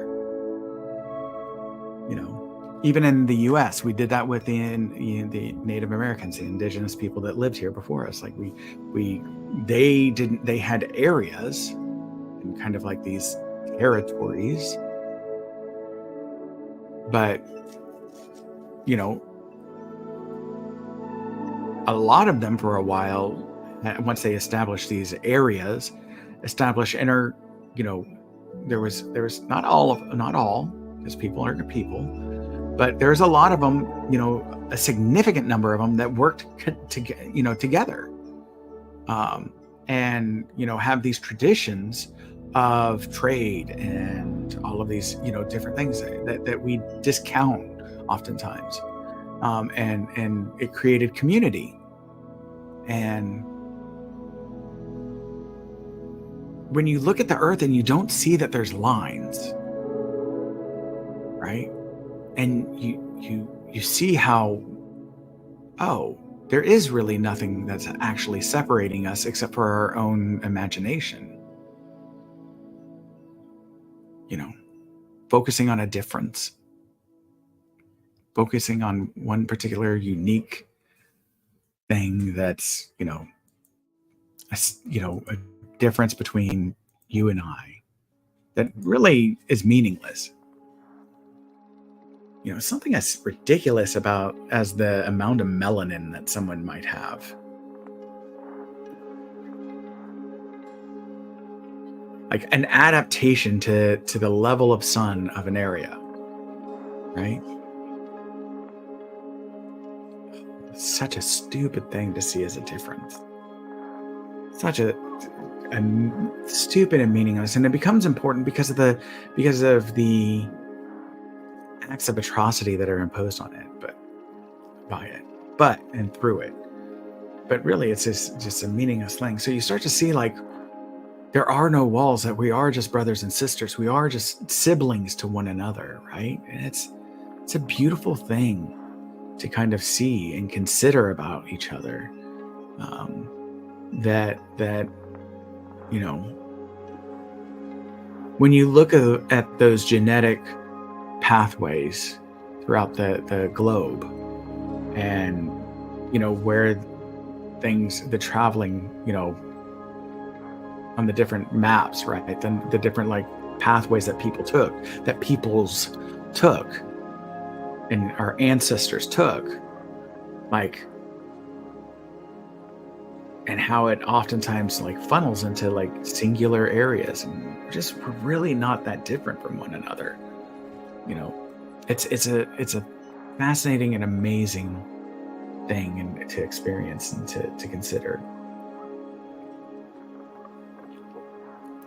how truly beautiful like we can be. And so again, I throw it out there. Anybody have kindness, an act of kindness that they like to do for someone, or an act of kindness that has been done to them?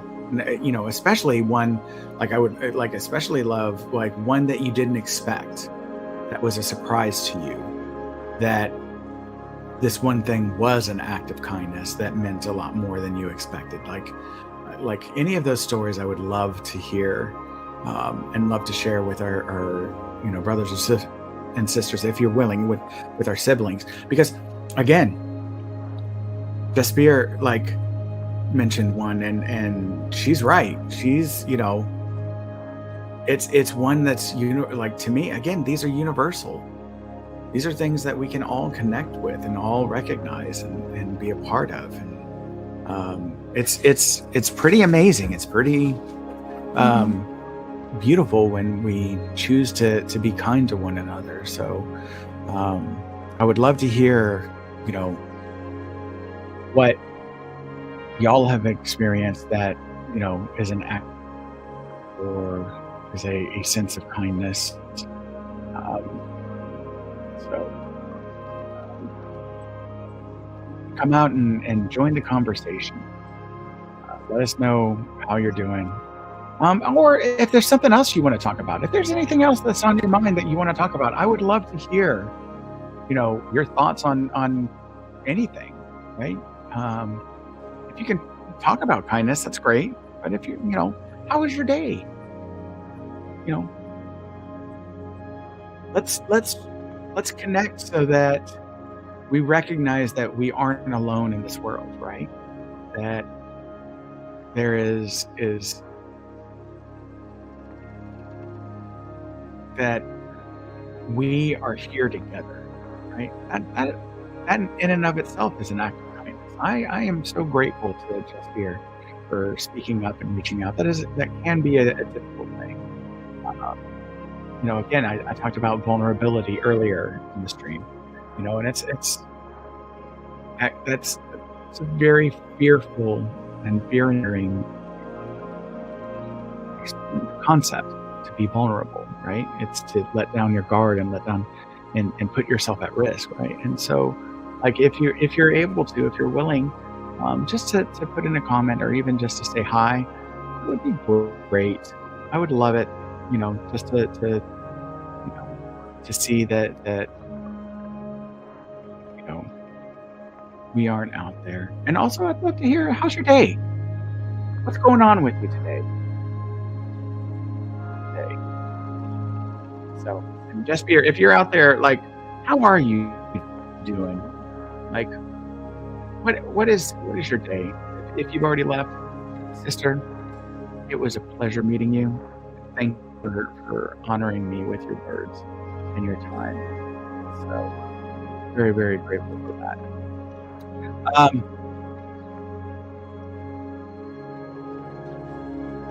Let me go back to one of the things I'm going to do is I am going to do one thing. I'm probably gonna lose some people here. Um,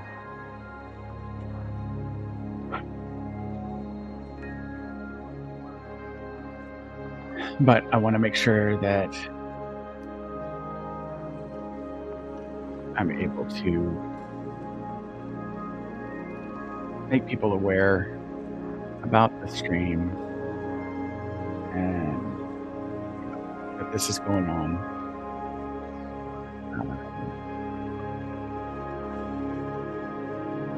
And so I apologize and I appreciate any patience that you give me.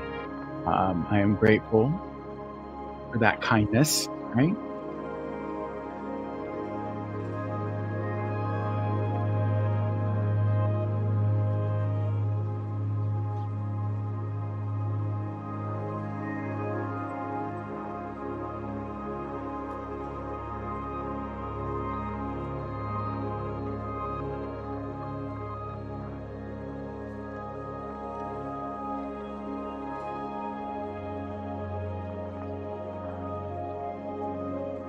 And so what's going on? And so I would love to hear in the meantime, if you can, if you're um, willing to post, like, what's been going on in your life. What is it? How are you doing today? Um,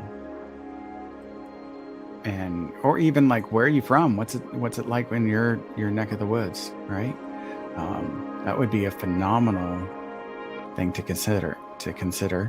Um, and so um,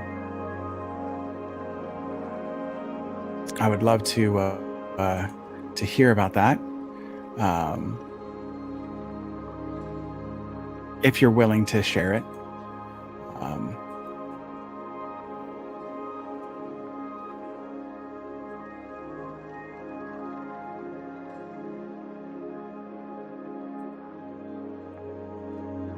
I'm just spreading the word. Come join the conversation on kindness and making the world a little bit better through one act at a time.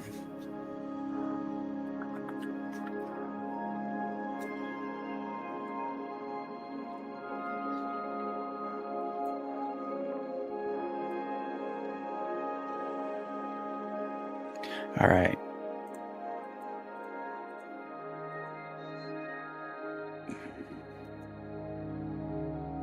Let me try this again.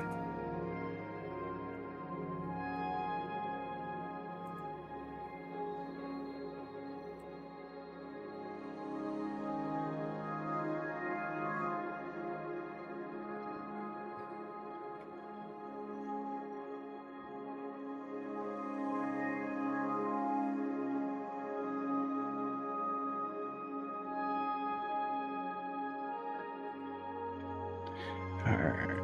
So sorry. Again, I appreciate your patience.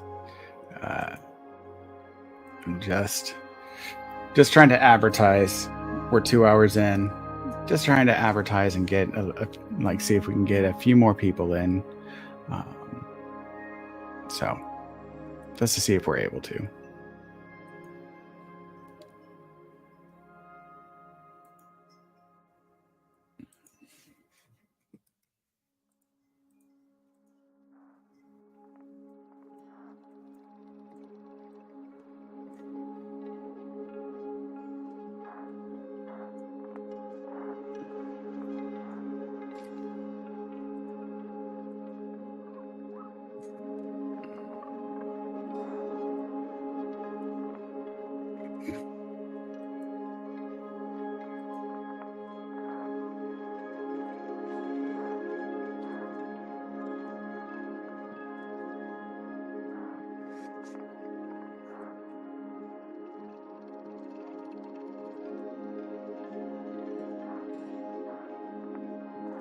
All right, there we go. Sorry if there was a little bit of lag there. My apologies if there was a little bit of lag. I was just sending a whole bunch of posts and stuff, and so and advertisements, just trying to draw in some extra viewers and get a little bit more engagement and everything that we can to kind of, again, make this a fun and engaging community. So one of the things that is an act of personal kindness is how do we frame situations, right? And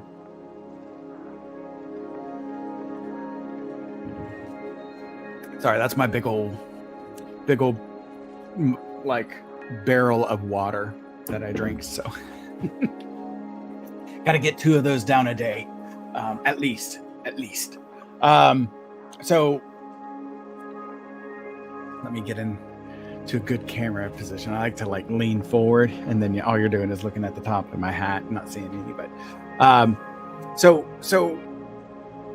recently, if you're on my YouTube channel, this is actually, I had to remake my YouTube channel because my previous YouTube channel, Harold the Hatter, all one word, no underscores, ended up getting deleted. What? No. So, with my email that I used through YouTube, there was 2 accounts because I made one account called the Madhouse that I never used, and then created Harold the Hatter instead using the email. And I was when I would live stream, it would go to the Madhouse instead of to Harold the Hatter. Recently, it started changing. I'm not sure what happened. And I was getting frustrated and upset about that because I don't want it on the Madhouse. I wanted it on Harold the Hatter, that account. And trying to delete and get rid of the Madhouse account while leaving Harold the Hatter up, and ended up nuking the entire thing. So all of the videos that I posted, my Hatter Chats, my We Are Wrexham series, all of my Pal World series, my shorts, all of the hours of views that I had, all of the subscribers and everything, um, it all left.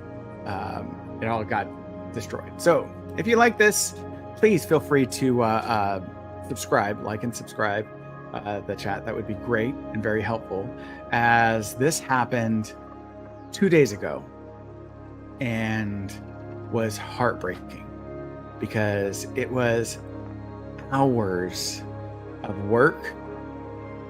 And fortunately, this happened when my channel was really only about, I would say, 3 months old, 3 or 4 months old. So not super long, not super big. So if it had to happen sometime, I'm glad it did now versus like 2 years from now. I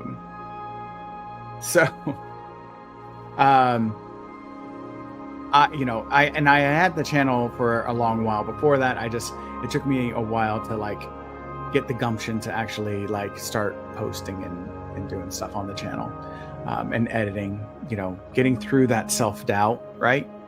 That this was something that I was capable of doing, that I was empowered to do, that I had control over, right? And competency over.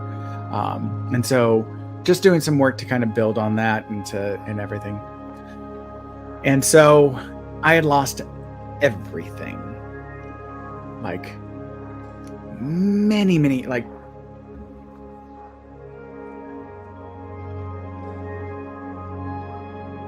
around 40 videos or so. Like the live streams that we had done, the shorts that I had done. I'd recently started doing community posts, things like that. And really just was heartbreaking. And I was very, very, very, very sad on Tuesday evening after it happened. But I allowed myself to grieve. I allowed myself that grieving process, that, oh my God, what did I just do kind of feeling, which was potent and powerful. And then after I worked through that grieving process, I looked at, okay, and now what, right? Because here's the beauty of it, is now I get to determine, how do I define this, right? How do I get to, what was the purpose of it? So if I shut everything, so it gets nuked, and I just stop. Right? Then all of the pain that I experienced now gets to define that moment, right? I still have all of my edits and all of my videos, so I can just post those gradually and rebuild everything. So that's one thing that's fortunate. So I just rebuild as it was, right? Sorry. Or my editing skills, not great, but much better than when I started. And the first videos that I posted were like, an hour long, 45 minutes long, of me in the madhouse, like gaming, playing this game Power. And there was a lot of downtime, a lot of quietness, a lot of dullness, a lot of just walking around, and nothing going on. So, you're gonna, like, I'll be honest, like watching it, you're gonna like get a little bit bored, right? So then when I started expanding my videos to TikTok, I saw like, oh, TikTok, you're only allowed 10 minutes. So I took these videos that I was just kind of uploading and posting and doing a little bit of editing, but ultimately not a great deal. So I started taking those and really doing some editing. I had an intro In fact, here, let me pause the music and I'll play my intro. So this is the intro. I'm going to pause this. And if you're watching this, here is the intro that I made. Here.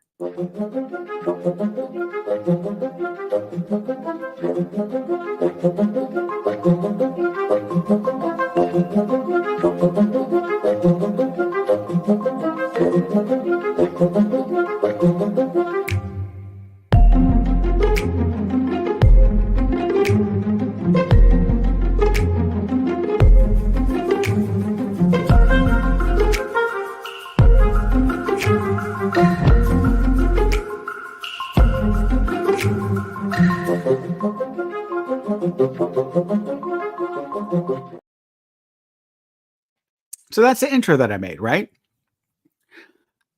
I dig it. It's nice, right? And so then, more and more work, more and more work, more and more work. So my skills are actually much better now than they were before. So what I could do is I could turn around and actually like take those and edit them even better and create something a little bit like nicer, right? So now rebuild this, but not only rebuild it, but rebuild it even better, right? Kind of like the $6 million man. We can rebuild him. We can make him better, right? So why not, right? Like, why not? Let's do that.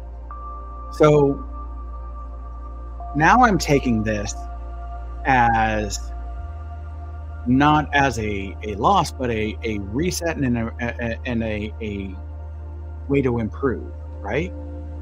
One of the things also, I never did live streams, and I was very cautious about posting my face. Well, people want to kind of get to know you, and they want to see the person that they're hearing, and so sure, let's. I've done it in I've done it for the Unapologetic Geek. I've done it I've done it for other shows and stuff like that, streams. And so why not just post it here, right? I do try to be very protective because in some of my videos, my family is a part of it. And, they're the madhouse. And so I want to be protective of them, right? And protect their privacy and protect, everything about them. So if I'm going to do this, I don't have a problem with, then I'm making the active choice of exposure. But I don't want them to have to fear consequences or, long-term, when they don't have the ability to make that choice for themselves. So, keep their privacy and protect them. So there are certain things that I choose to keep private and not get too personal because of the fact that it's for the protection of them. There are, there's healthy people out there, and there's some people that aren't so healthy, and they engage in unhealthy behaviors, and like we said, can sometimes project their pain onto other people. So just protecting the madhouse from the unhealthy people, because ultimately you're still getting to know me, you're still getting to connect with me, and also the madhouse when you watch the videos and everything. Sorry, the neurotic aspect is like the line. This midline has to be right in the midpoint, right? It has to be there. It has to be centered. Must have it. That little bit of OCD that everybody has, right? That little bit of see right there, I'm talking about my family, so I'm feeling vulnerable. And so I have to, make these adjustments to kind of get a sense of control again, right? Because that's that mechanism. And so now I, to make myself, if I'm in control of this, then I'm in control of everything else, and I don't feel quite as vulnerable, right? That's how that works, right? Um, it's fascinating how people are, and all these things can go. And so, um, yeah, no, I really do um, love some of these like opportunities, and I appreciate anybody watching this. I so appreciate your time. I so thank you for honoring me with your time. Even if if you're just listening, it's so great, right? And I hope that what I say offers some kind of help, benefit. I don't know about help, but at least benefit, right? And value to your life. And so, um, yeah. This is one thing that I'll talk about. One of the shows that I just recently watched, I don't know, and I won't give any spoilers or anything, but I just recently watched the show Eric on Netflix with Benedict Cumberbatch. Yeah, Cumberbatch. And excellent show. I love like crime mystery sort of things. And it's a little bit more, it's like the serious version of the show Happy, where Happy is a little bit like definitely not safe for work. It is definitely not safe for kids. It is Happy goes to the extreme, right? And it's very comedic. Patton Oswalt is a wonderful Happy. I love it, and I love virtually anything that Patton Oswalt. He is a phenomenal actor as well as comedian, and again, his vulnerability, right, is something that I so respect. Right? Comedians, though they're using comedy as their armor, like when they talk, can oftentimes be so vulnerable, right? And that's where the comedy permits them to be vulnerable, because it's kind of this paradox of not only being vulnerable, but while it's being vulnerable while armored. So it's a really interesting paradox, right? Especially the really good ones, like the storytellers. I just really enjoyed the show Eric. It was I didn't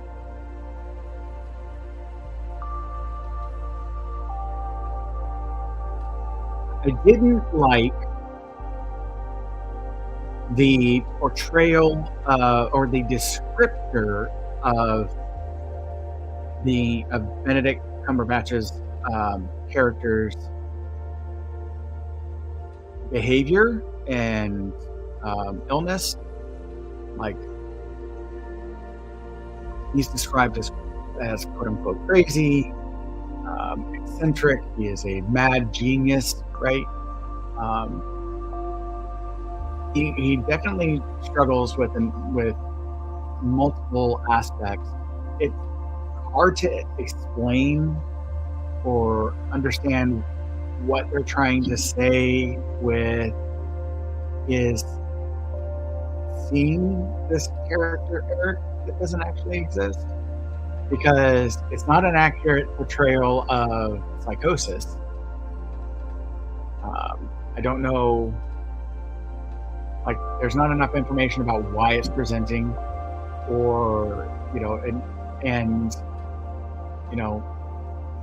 it kind of reminds me of A Beautiful Mind's attempt at portraying psychosis, but it didn't seem like he actually has psychosis. So I'll be like, from that perspective, from the health perspective, it was very confusing.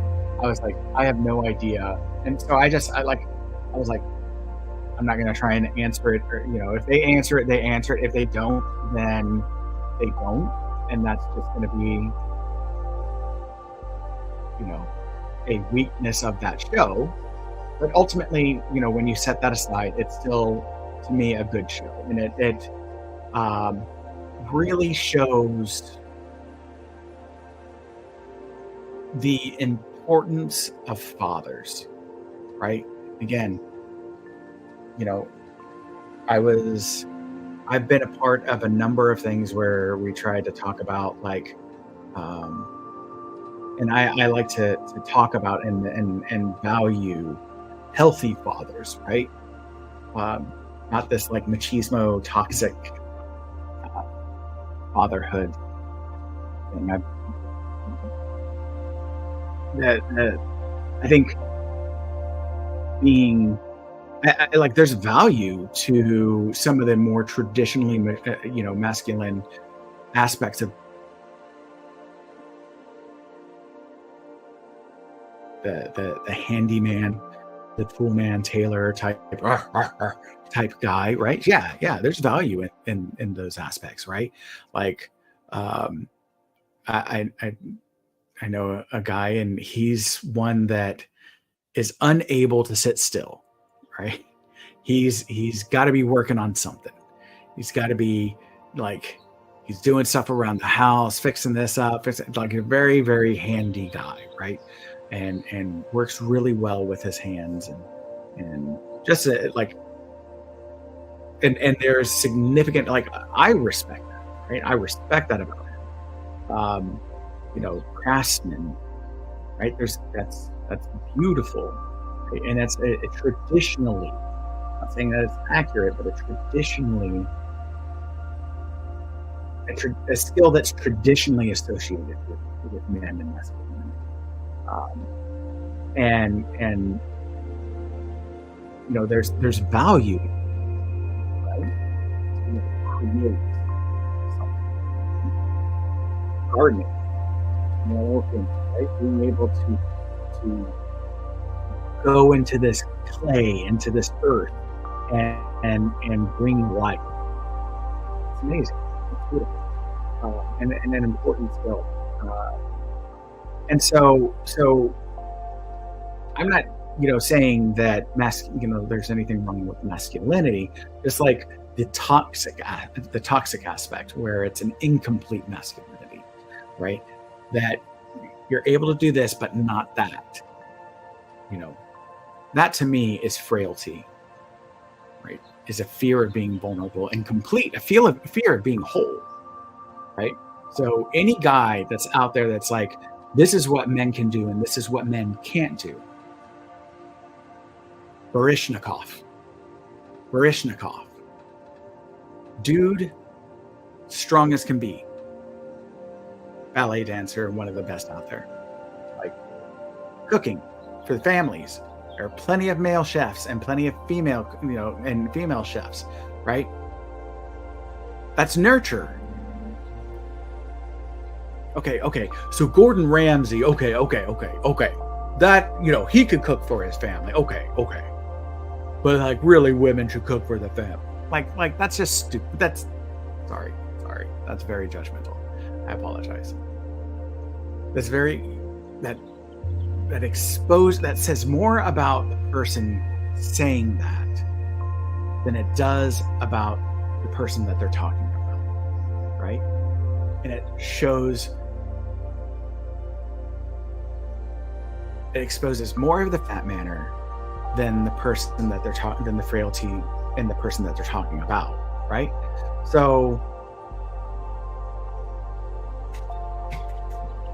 when I talk about like, anytime I talk about like masculinity or what have you, I'm not excluding or trying to limit. What I don't like is a phrasing of masculinity or a defining of masculinity that's limiting, right? Or that's pushing for an incomplete, right? And so in this show, it talks about a man. It starts with, at least in this show, with a man who is incomplete, right? Emotionally distant. Both parents emotionally distant, right? Um, the mom's a little bit more nurturing than the dad, but the dad is very emotionally distant and doesn't know how to nurture, doesn't know how to be emotionally connected with his son, right? And the mom, you know, again, so many classic traits, right? Like the narcissistic dad and the borderline mom, um, well, both of them actually more narcissistic, right? Narcissistic mom and dad, and the child that is the product of actually, yeah, great book. Not sponsored by this in any way, shape, or form, but Adult Children of Emotionally Immature Parents: How to Heal from Distant, Rejecting, or Self-Involved Parents.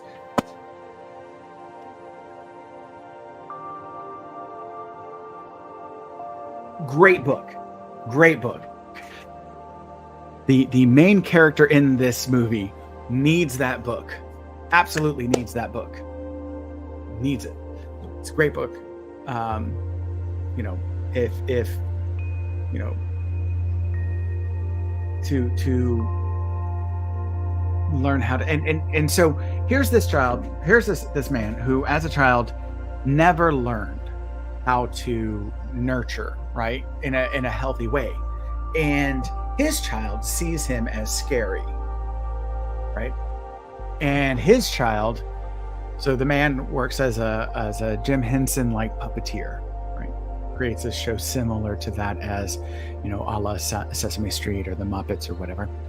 And he's a puppeteer, creates all these puppets, and then has a children's show. And his son creates a character, Eric, who is this scary monster and really is the unhealthy aspects of his dad. And the thing I don't like about the movie is that it's a little bit incomplete in their description of Eric and the way that he portrays it, and there's some more fleshing out that could have been done. But it's by a writer that's touching on some decent stuff, right? And there's some more nuanced aspects of Eric that could be, and again, there are some holes in the writing, but overall, I would say this is a fairly good show. It is a good show, and it shows a lot of the complexity of life in the 1980s, especially like in New York, and some of the complex mindsets that nurtured toxicity, right? And this really, really toxic patriarchal system that creates the subconscious bias that we carry forward into our daily life without realizing it at times, right? And so by recognizing that, we can then intercede and correct and grow from that, right? So it's just, man, that's so opportune that book was right there. So opportune. That was some serendipity right there. That was full on serendipity. I was just talking to someone about that concept and recommending not this show, but that general concept, and recommending that book to them. And so that's why it was right there. And just so happened, that it came in handy. It was just right at my fingertips, and so rather than having to look back at the bookshelf or whatever. But yeah. So it's great. It was a good show. Like it's not perfect, but again, like if you're searching for perfection, you will forever be at a loss, right? Your search will never end because you will never find perfection. And so if you're searching for perfection, your search shall be eternal. Um, and so,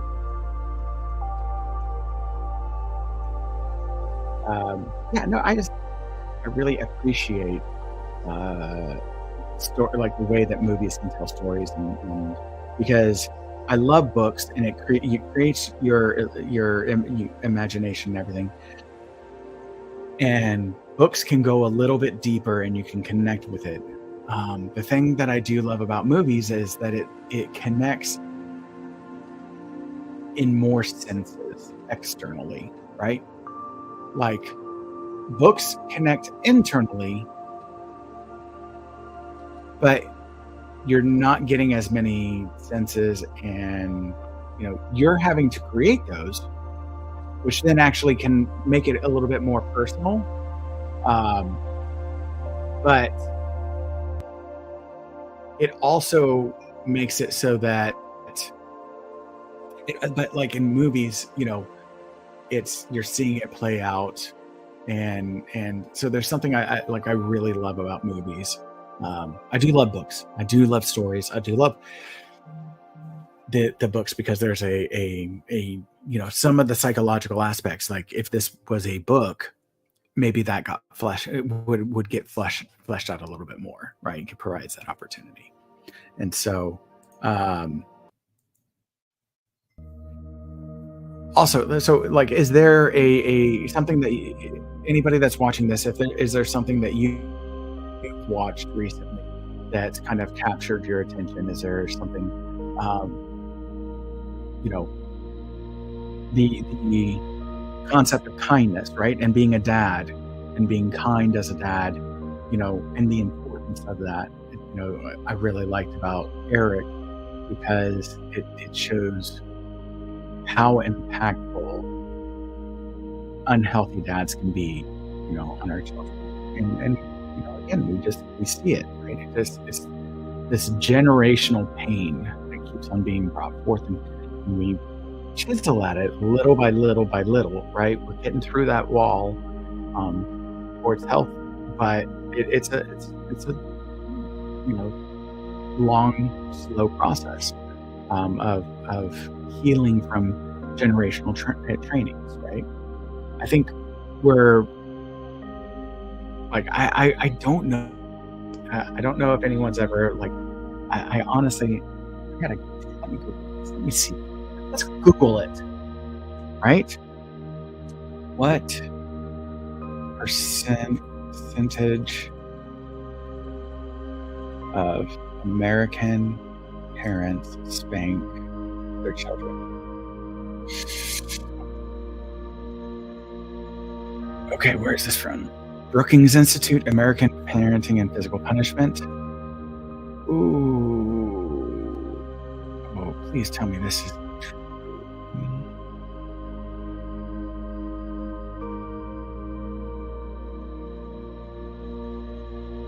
Okay.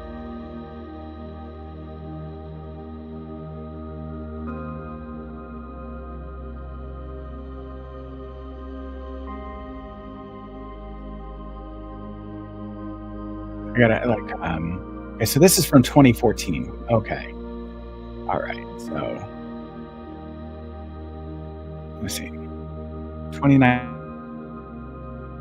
current rates national survey and it's going to be from the University of New Hampshire.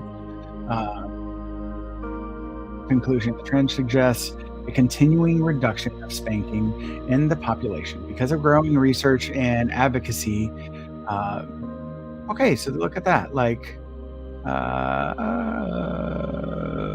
to see other studies shows a decline of 26 to 40% in the spanking of in kindergarten age children from 88 to 2011.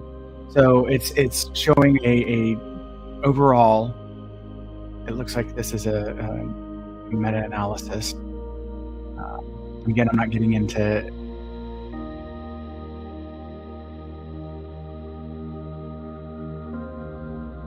okay, so in 2014, the study was a cross-sectional telephone survey of national representative sample, U.S. households.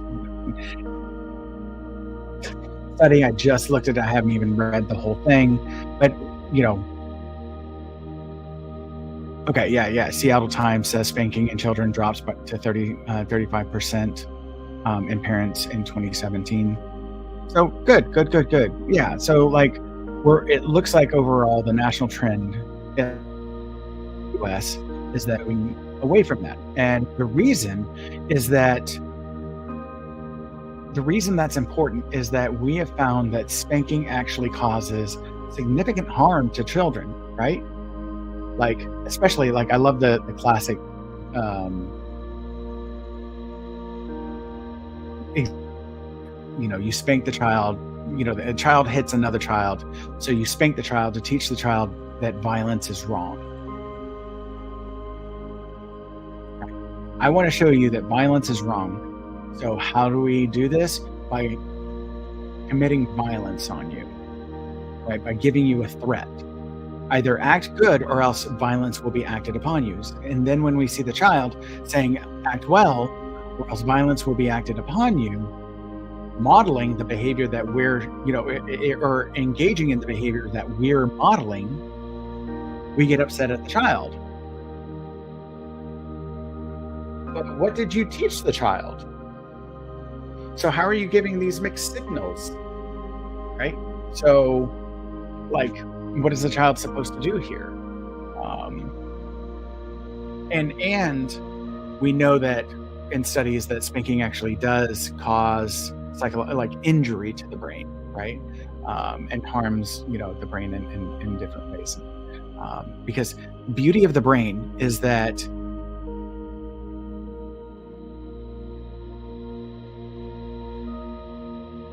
exposure to psychic injury can harm the brain, but no other part of the body, right?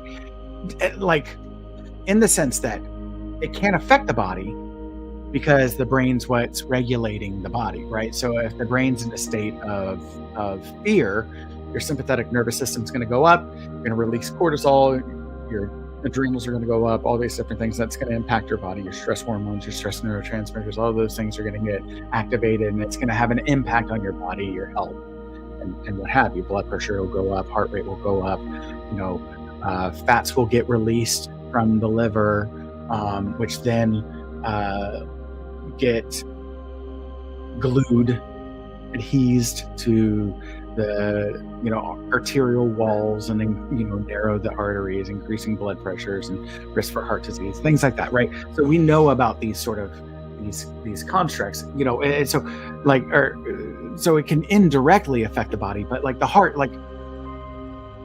sees something painful to witness.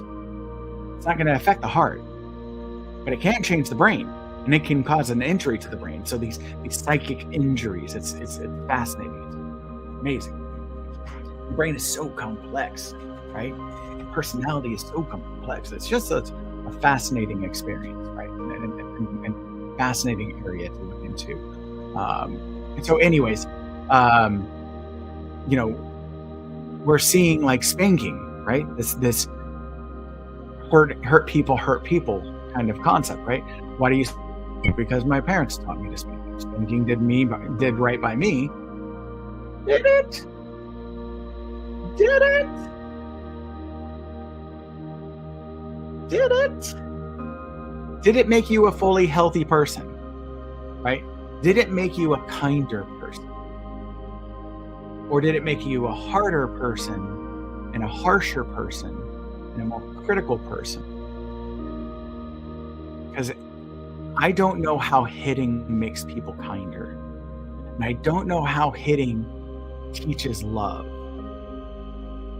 Like, I don't know how violence is an act of love. And so, so that's where I get into that. Did it do right by you? That kind of concept. Because again, it just takes. Now, it doesn't mean that it ruined your life. No, right? No. But if we reflect on ourselves then we could then intercede on how we engage with our children and our own children. And so that we can do something different. We grow, right? And we break that cycle of hurt, right? To the best of our abilities. And just these little things, right? Right? Just being water, right? As Bruce Lee was saying, be water. Be water. So being water, a mountain will stop anything. Like you run into a mountain. No, actually, don't do this. Right? But a person runs into a mountain. You're not going anywhere. That mountain is there to stay. Except if there's a river and time. Right? Where that trickle of that little trickle of a stream, right? It's patient. It's not looking to make its mark right now, but in time, as long as it perseveres and sticks with it, in time it'll make a difference. So just be water, because it takes patience, but it makes a huge impact, right? Here in the US, we have the Grand Canyon. How did it get there? Water, over millions of years, and so with patience, it created one of the most in this world. It's beautiful, beautiful, right? You see these mountain passes with a river going through it. How did that valley get created? All of this time and that river's patience eroded that mountain, right? Like these are things I'm not breaking the mold with these statements, right? Like I'm just building upon things that we've probably already heard, right? It's nothing new, but it's just that. So how do we heal our families, right? And how do we, break the cycle of pain and the cycle of hurt with patience, right? Being being a gentle person. So I started off, talking about like Sweet Anita, bringing up yesterday her frustrations with the phrase of a gentleman, right? Being used excessively and not enough being used with women, which I agree it's not used enough with women. And one act doesn't make you a gentleman, but it's a good start. It's a good start, right? Make a promise to yourself to do one thing a little bit different. One thing kinder to yourself, right? Say something nice to yourself, right? Give yourself patience. Be water. Be patient. Persevere, right? And again, if we do this in our, like when we have families and we pass this on, we'll set our children up to be in a better spot so that when they have kids, they're going to have their missteps, right? Because that's what youth is all about. They'll make their missteps and they'll make their mistakes, and we'll be there hopefully to help them and guide them through it, and to also learn from them, right? Because hopefully when they become parents, they're up to date on all the latest stuff, and they'll be able to pass that on to us, and we'll be able to pass on the patience, right? Because when we're parents, we have the weight of the world on our shoulders, and so we forget to be mindful, and we forget to be present, and we forget. And as we get older and we're grandparents, now we don't have a lot of time anymore. We can't put things off till tomorrow, because tomorrow really isn't guaranteed, right? Don't know what percentage of our life we've actually lived, right? Just when we're younger, we expect it to be very, very, very small. And we, rather than 80 or 90% of our life, in our 20s, we expect it to be more, 20% of our life, right? We hope. And I hope for all of you, that's the case. I hope that you all live, if you want to, and this is your desire, you live to like 100, 140. You know, knock on wood, right? Let's, I wish that for all of you. Um, but as we get older, we have more patience because it's not all on our shoulders anymore, and hopefully we can nurture our children as they are nurturing their children to do better than us, and to not take that as an insult, right? To have the ego strength to understand that we made mistakes as parents.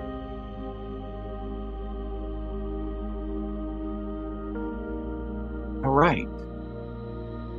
So learn from, we learn from ourselves so that we can help our kids learn from us. And then as we recognize,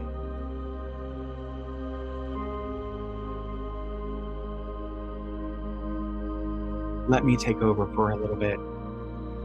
I know you're getting up, and then you can come right back in. But just take a breath right now. Why don't you take time out? I'll take over, right? Because you got a lot on your plate. You're doing great, but you got a lot on your plate right now. And so let me help out and support you, right?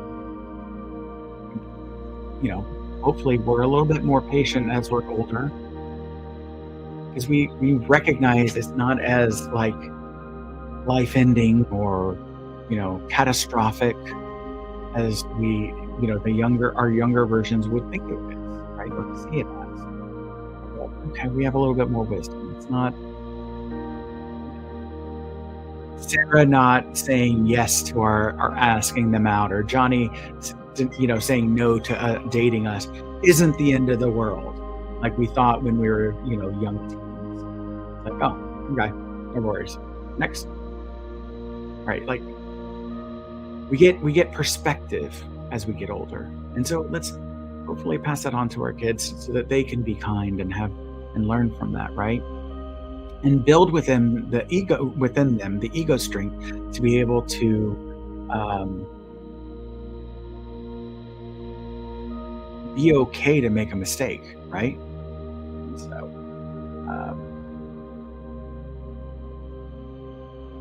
on that topic, if you're watching this, if you're viewing, and there's something that you learned from your parents that you really love, I would love to hear that. Like, for me, one of the things that I pass on to my kids is a little phrase. I'm not going to say it because it's personal for me and my kids. But a little phrase for me and my kids that I say to them every morning as I take them to school, and a different phrase that I say to them every night as I'm tucking them into bed. And I will say it to them until the day they leave my house. I don't care. Like, they could be living in my house and I don't care. I'll still, they could be in their 20s and living in my house, and I'll be happy to tuck them into bed at night and tell them, my little phrase. And, if we're ever on a vacation and they're in their 40s and they're going to bed, I'll come in briefly, or at least have them, come to me, and I'll say those words to them in their 40s, wishing them a wonderful night. And any opportunity that I get, I will say those words to them, because it's my way of saying I love them. And right now, it's important to them. It's very, it's something that they love, and when they're older, it's going to connect with them and still be something that they love. Especially, it's the nostalgia, right? Hey, ZDR.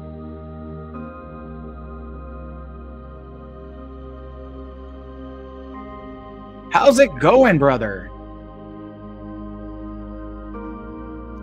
So, question for you: do you have something that your parents? First off, thank you for the kindness of honoring me by giving me your words and your time. And not to put you on the spot, you don't have to. If you don't want to, you don't have to. But is there anything that your parents did that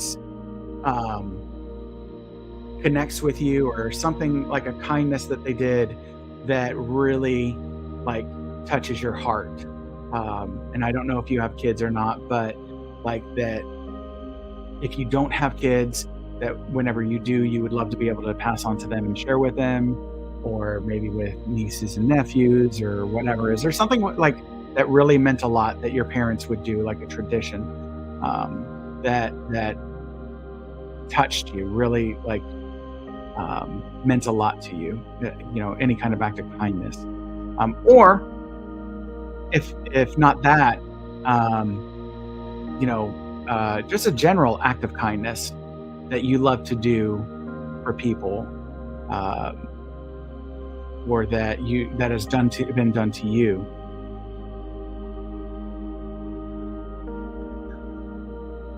What? Really? Oh, champ. Okay, that one gives me the feels. That one gives me so many of the feels. I'm I I'm gonna go by your image is a male. So if you're not a male, or if you don't identify as a male, I apologize. But brother, I like I am a dad, and I often say that our healthcare workers are hold such an honor, especially for our kids, because like for us, they're working on our kids, right? Because they are doing the things that we wish we could do for them. Right? They're healing our children in the ways that we wish they could. So we put our children, our treasures, our most precious things in their care. And we say, I'm handing you the most precious thing that is in my life to you. Please, with all of your might, do everything that you can for my, right? And your dad got to do that.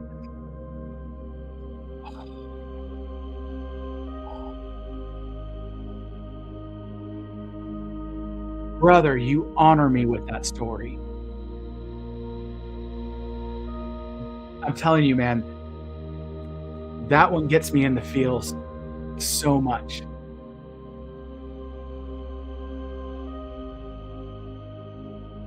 Like, I hope I never have to be in the position where I'm worried about my children's life, right? But if any of my children were in danger and I was at risk of losing them, I don't know if you left. I appreciate you for honoring that story. I hope that wasn't too much for you. Um, but man, ZDR, I don't know if you're still here or not. If you left, um, like, thank you for popping in enough to share that story. But oh, that one gets me. That one gets me. That one for real. Wow. And to think about the act of holding my child's heart and then taking another one and then placing it within them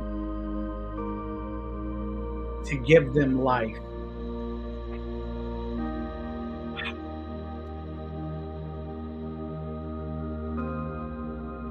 Wow, that is so powerful.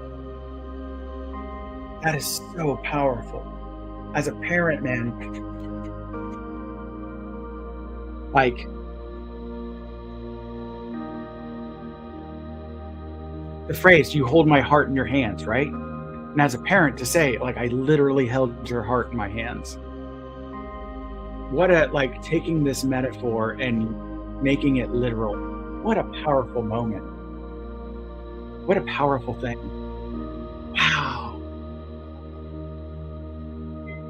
Oh man, I like ZDR. Like, if you ever see this, if you ever, I don't know. Again, I don't know if you left or what have you. I thank you so much for honoring me with that story.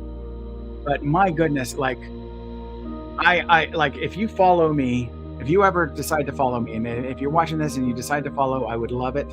And but if you don't, that's absolutely your right. You don't have to. There's no obligation. I would love it if you like, if you follow, if you subscribed, followed me. You know, man, I would love, as a dad, I would love to talk to ZDR's dad and just kind of like understand the emotions of that moment, right? Like,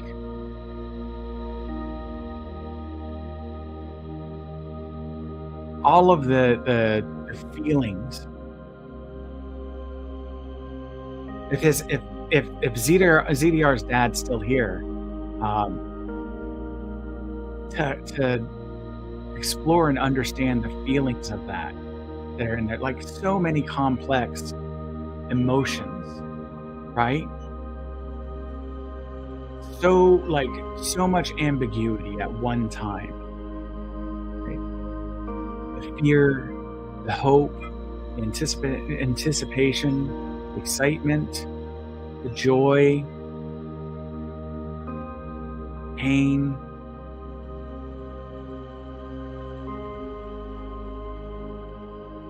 Like, that is an experience that I like.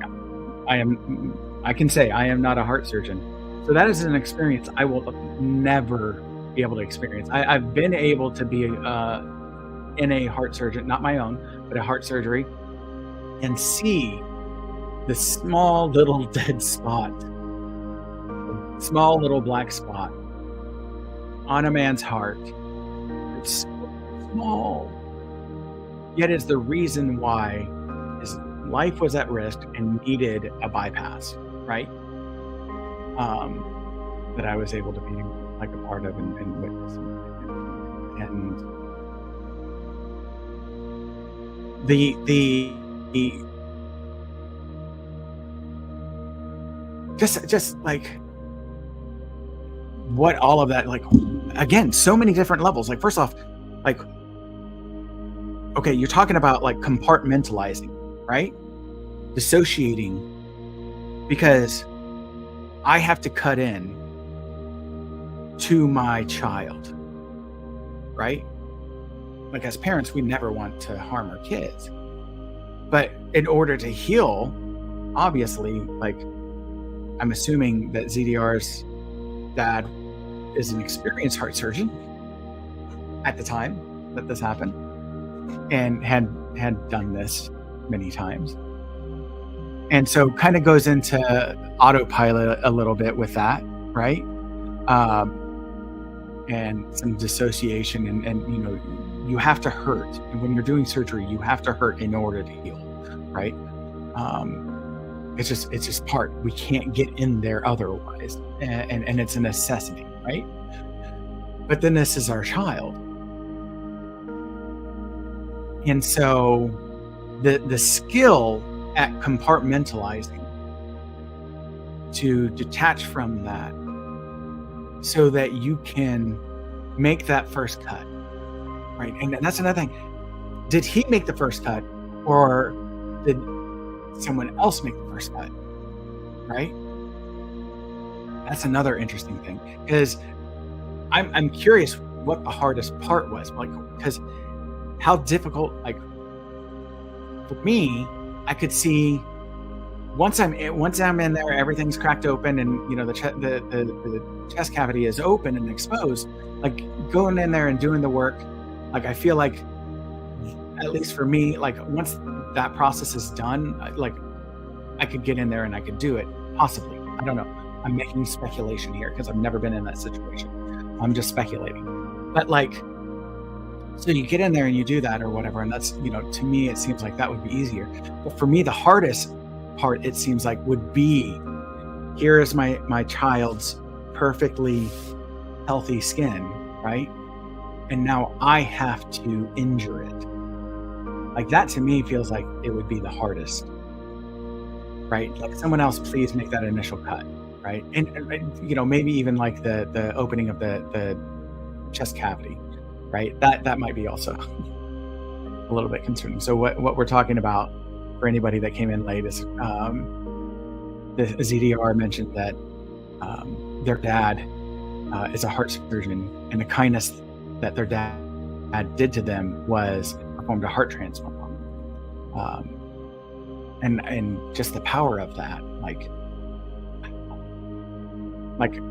to understand all of the emotional complexities, because probably in that moment he's having the dad's having to compartmentalize so much, right? That once it's all done, everything's stitched up, the heart is pumping, everything's going, we're good. You go and you take everything off, right? Ungown, and like, when do the emotions hit? Right? When do the emotions of that moment hit you as a parent? Right? What does it feel like when you see, like, it's a powerful moment to see a heart restart, right? Because when you're doing,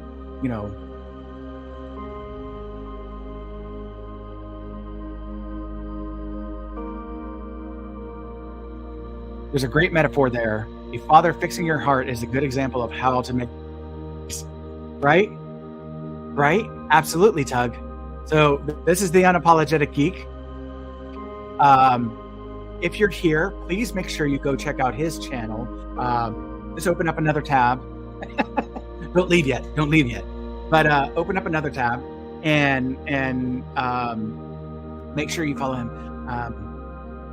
This past Sunday, we did the discussion of disaster movies together. And so that's what I was talking about earlier. And then we've also done that like every other Sunday. We'll talk about different like movie groups. A group of us will, and he hosts it and does a phenomenal show on science fiction reviews and sci-fi reviews, and it is sci-fi movie reviews, and they are phenomenal. They are exceptional.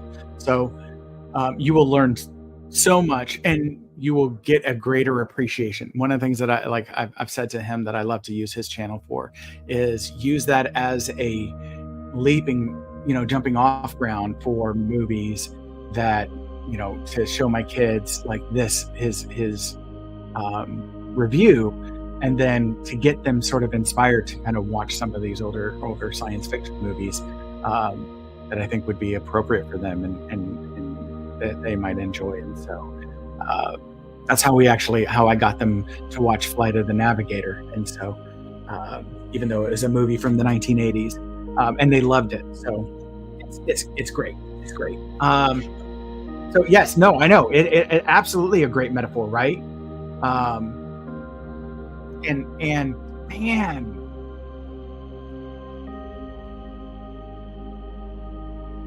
another, like, a father helping their child heal a broken heart. Come on, what a powerful metaphor. So man. So Tub, we're just talking about, so one of the things that I brought up, there's a couple of them, is either what is a kindness that you do or try to do on some sort of like some kind of regular basis of sorts,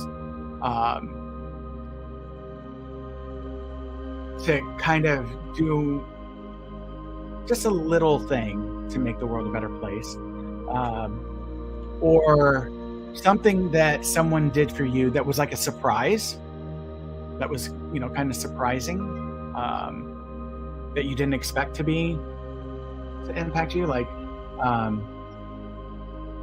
Jessica mentioned that she tries her best not to judge people for their mistakes, because some people have showed kindness and didn't her when she made a mistake, right? As she expected them to, right? And so that's something that others have done for her to help her, to show kindness. Or another tangent that we did in that that we that I talked about was like um, parents, right? What are like? So I talked about a little bit about the show on Netflix, Eric, and about the father, the grandfather's effect on the father, which then how that affected his interactions, with his son. Um, a kindness that your parents did, and I talked about like, and you're aware of this because I've talked to you about this, um, I've talked to you about this in other shows and stuff about like me saying my words to the words to my kids before they go to school, before I drop them off at school, or the words that I say to them at bedtime, right? As I'm tucking them in and giving them snuggles and stuff. Um, that was something I learned from my parents that I passed on, and hopefully my kids will pass it on to their kids. But is there something that's sort of like a little tradition or a kindness that your parents did for you that you are trying to pass on to your kids? If you're there, free, available to say anything, it just like I think that, and I'll continue to talk while if you're typing, and if you're not able to, I totally understand. I love that you're here or at least popping in. But the impact of parents, right, is so monumental. Just try to be kind and smile at everybody I meet, even if, especially if they seem to be in a bad or negative place, right? Oh, I brought up earlier, like, there's so many times that I have heard the story of the reason somebody like went into a hospital when they were pretty certain they weren't going to be there anymore was just one little kind word, one little kindness given to them, right? And that little thing that was innocuous to the person that said it meant so much to them, and for a brief moment gave them enough sense of value to seek help, right? They didn't like the illness, right? Whether it's right, whether it's an adjustment disorder or whatever, right, was so overwhelming that it was stealing away all of their energy to exist. And but by sharing enough of our kindness, gave them enough energy within them to heal enough of that ego strength to be able to seek care for themselves. It's powerful. It's really like, and again, I don't know how many times we have changed someone's life by just a kindness that we gave them, right? We don't know how much we've impacted people's life with a simple act of kindness. And that's, to me, that's true altruism, right? Because yes, we get something out of being nice and kind to someone. It also it heals us a little bit, right? But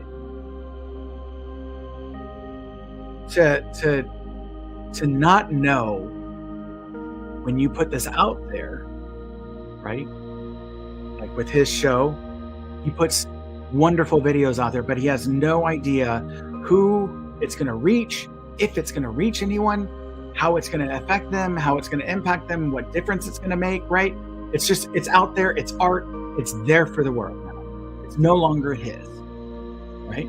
The idea was his, and then once he put it out there, now it belongs to the world, right? Just like his book, you go on Amazon and look up the book Paradox. Check it out. It's a wonderful read. It's fantastic. In fact, give me 1 second. Please don't leave. I will be right back. Please.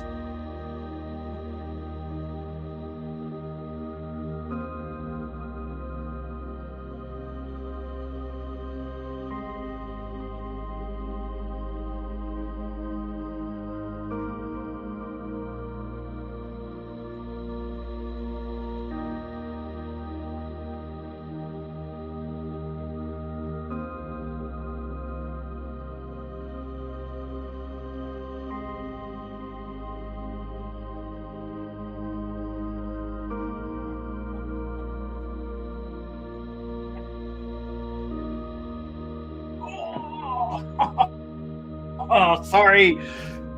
Linda's on a trip, and she's on a trip. She's out of town, and I lost someone. Whoops. But she's on a trip. She's out of town. Linda, the space ninja, is out of town, and she took Paradox with her. But Amazon Paradox. Go on to Amazon. Check out the book Paradox. It's a wonderful, wonderful book. I love advocating for Tug's great talent, And so, because through his work, I definitely feel like the world's a better place. And so, and again, like these little acts of kindness, we never know what will come of our acts of kindness, right? We will never know what's going to come about from that, right? And so that's truly like one of the few areas of altruism, right? That we're doing something kind without any awareness of how it's going to impact the world, right? And it could have a butterfly effect. You never know, right? And so, it really does, can make a difference. It is kindness is infectious. We focus so much on the negative because that's how our brains are designed. Buy 2 copies. I know, right? Actually, I am gonna like another one because our copy actually it doesn't have the front cover because we're trying to get the front cover to go into space, and so I will buy one so that I can have a front cover on it, and so actually. And so anyways, do an act of kindness. And there's a phrase that one of my old professors said, not hers, but it's a good phrase, that when we say something, we may not believe everything that we say, but our body believes everything that we say, right? That we may not believe everything that we say, but our body does, and that's incredibly powerful. So when we engage,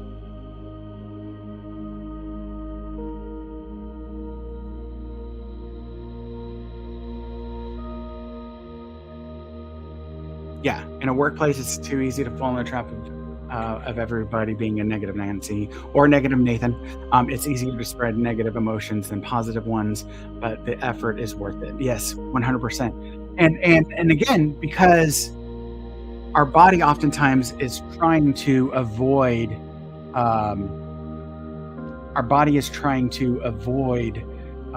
negative things happening. There it is. Paradox, a novel by E. McGill. All right, The Unapologetic Geek. Go get it. Go get it. Go get it. In fact, actually, I just bought my second copy, so done. It will be here this Saturday. Fantastic. There we go.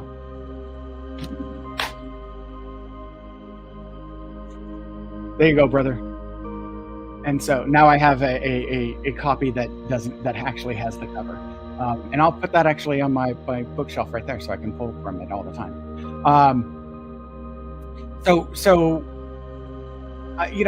Like these little acts of kindness can just have such a massive impact and such a massive effect,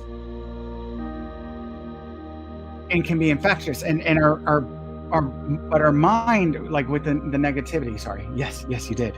But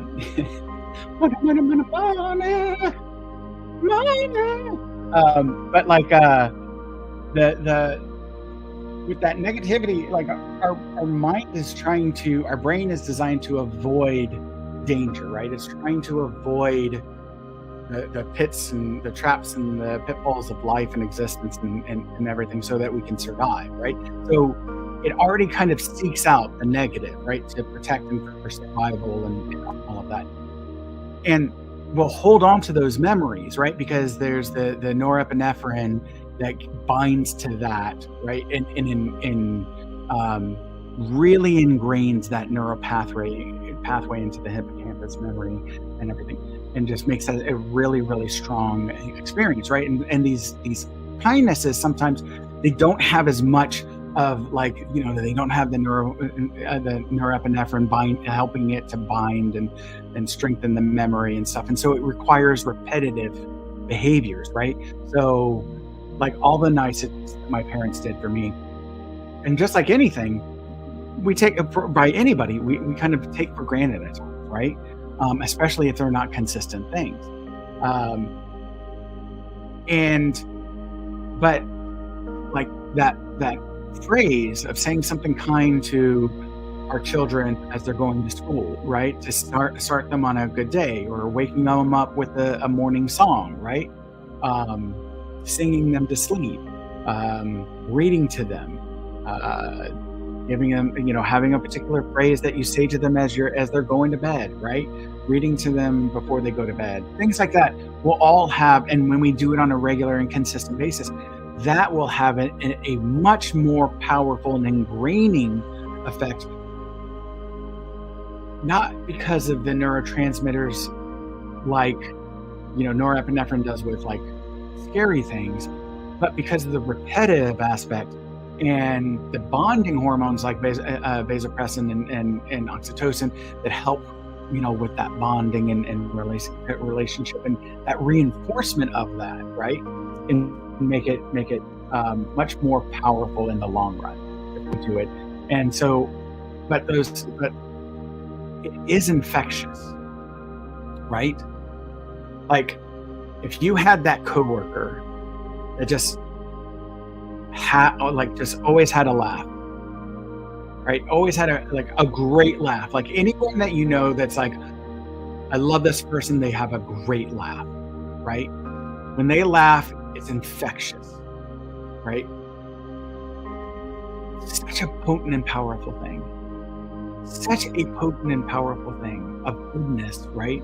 And so kindness can truly be infectious.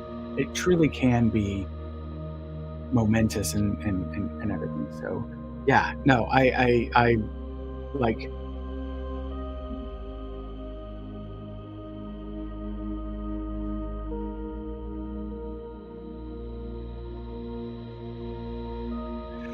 so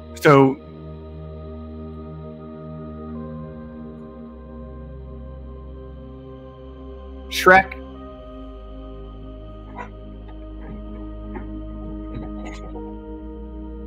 here's I'm not going to go into great detail about this, but I am going to give you a kindness, okay?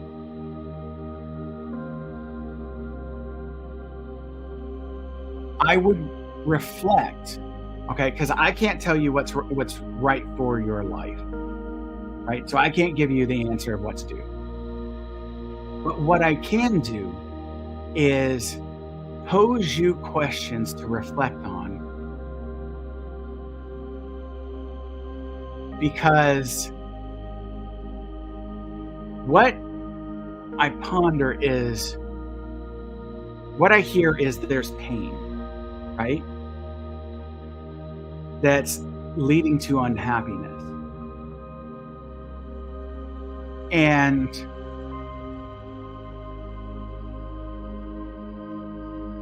like, I don't know your relationship with the coworker, and I hear the concept of perfect, and that's always an alarming word for me, because here we go. I'm gonna get to this in a minute, okay? So please don't leave. But perfect is an alarming phrase, okay? Because nothing is perfect. There's no such thing as perfect. Um, and so when I hear something is perfect, what I'm like, even if it's, oh, this is the perfect car, right? What are we not seeing about that car? Because I promise you, well, I wouldn't say there's no, so here, so I wouldn't say there's no repercussions because this will impact both you and your wife, right? So let's be mindful of that, right? However, I'm not here to give you like necessarily marital advice, but I would pose some questions, and this is the kindness that I'm going to share with you and that I'm going to pass on to you is that so first off, I'm going to like Tug knows this. He knows exactly what I'm thinking right now. I'm certain because I say it all the time. Is first off, I would absolutely go with your wife and get therapy if you haven't already. And if you have, I would, really like have a conversation like with a therapist, right? And have these conversations in marriage counseling, right? In marriage therapy, because exploring all of the things that are here, and are we looking at things like honestly? Because I can't tell you, I don't know, and I'm not saying that you aren't. Okay, so these are just me making assumptions. I have no idea like who you like anything about you. Check rest, okay?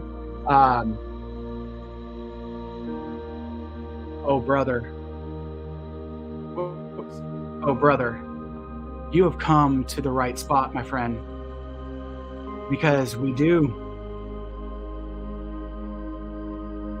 Masculine men have emotions, and I like. Please go back and watch this full live stream, okay? Because I talk about this, right? There's value to being a masculine man, but here's the problem with what your grandpa said, okay? So here's the problem with what your grandpa said. What your grandpa said is a limiting statement, right? To say that you're a masculine man oftentimes is a limiting statement, right? Because again, I talked about this earlier. We are phenomenal nurturers, right? This concept that women are the nurturers and men aren't is total BS. It's total, pardon my language, it's total crud, okay? And guys that are on, like, here's the thing, I'm not going to be that guy, like, that are on social media that are going to sit there and tell you that, like, this is what men need to do and women need to be over here and blah, blah, blah. Like, I'm going to tell you straight. That's absolutely, like, that's a lie. And they're profiting off of lying to you, right? And that's the problem. Like this is not how I make a profit. And if you listened earlier, I accidentally nuked my previous channel, and so this is actually a remake. So I'm literally making nothing from this. So I'm telling you this because, again, I want to be kind to you, and we men absolutely, like, gather a bunch of guys around a campfire, and we will talk, and we will connect, right? It's a little bit different, but it's still nonetheless like Southern. Brother, my family's from the Midwest and I grew up in the South. I feel you, brother. I feel you. Okay? But you get those men around a campfire. That's what here, he said, I grew up in Southern Texas, right? You get those men around a campfire long enough in that campfire, especially if they're hauling cattle and stuff like that. And they're going to open up. And they're going to talk about, maybe not initially, but eventually you build this bond, and then you start to have these open conversations.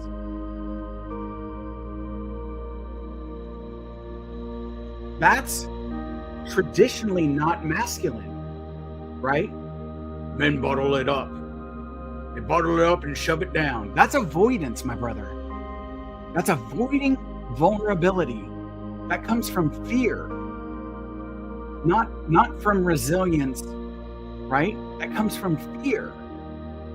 It's a fear of being vulnerable and open and risk, because it takes risk. Like you coming up here, and I know like there's this anonymity with the internet, but you coming up here and mentioning and talking to me, I don't know who left, but I'm like, I hope whoever's here watch the whole thing. Watch it. I promise you, watch it. Okay. And Shrek, if you're still here, I hope you're listening, brother. Okay. And I want to get to back to you. Okay. So I hope you're still here too. And I'll get there, but absolutely men need therapy, right? Because of the fact that, because of this statement right here, we don't get taught how to deal with. Oh, perfect. Thank you, Shrek. See, we don't get taught emotional intelligence because we're taught. Whoops, where are we? We're taught right here. We're taught this.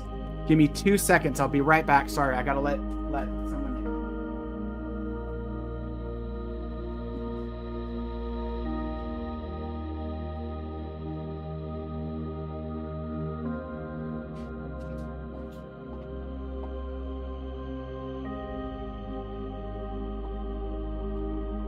My apologies. Chaotic Kitten. Oh, you have a meeting soon? Okay. So, all right. My wife is no longer obedient. What do I do? It's not her job to be obedient. She's your partner. You're her partner. That's like, I'm just breaking it to you. Like your wife, this is a cognitive distortion on my list and everything. Like it's a should, but your wife is not your possession.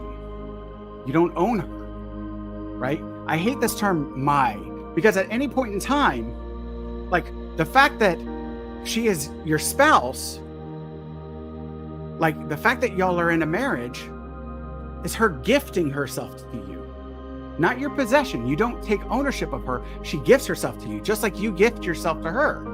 Because as our friend right here, Shrek, brings up, any point in time, this can end.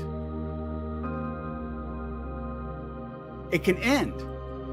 So in no way, shape, or form is she to be obedient. And instead, what needs to happen is learning how to be a teammate, right? Like let's talk football.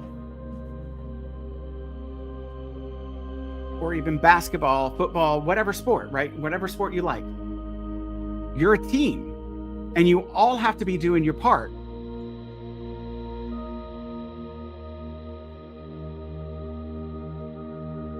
Okay, all right. Hey, I question. Come back and watch the stream, okay? We're at 3 minutes or 3 hours and 23 minutes. Just skip ahead, okay? Just skip ahead because I will talk about it, okay? I'll come back. I'm going to finish with Shrek, but then I'll come back to you, okay? And so Shrek, love you, brother. Appreciate you, okay? Appreciate you. So let's go back to Shrek. I question, come back. I'm going to come back to it, and then, so we're at about 3 hours and 30 minutes, so just kind of skip ahead, okay? You can watch the whole thing. Oh, your meeting's canceled. Okay. All right. So, first off, go farmers. Like, see, but this right here, think about this. Farmers Associating, man. That's nurture. You're nurturing the land, right? What kind of caretaking and nurture does it take? Look, my family's from the Midwest, brother. And they, like, my family does, like, my family's involved in farming and all that stuff and raising animals and stuff like that, blah, blah, blah. So absolutely, that is nurture. You have to nurture the soil. You have to listen to the soil, right? You got to be aware of the soil. You got to look at, like, what are the nutrients that it needs? What's the weather like, right? Is it going to be drier this season? When to plant, right? So you're paying attention and being attentive, right? You're a teammate with the earth, right? And in the environment. Now, you're going to do what you're going to do, and the environment's going to do what it's going to do. And sometimes you got to adjust a bit, right? And again, the environment tends not to adjust too much to us, right? So it's not a perfect metaphor, right? But back in the good, see, now you say good old days, but I say for whom? Because nowadays women are too masculine. I'm curious how you define that. Because if they see self-worth, okay, brother, I question right now.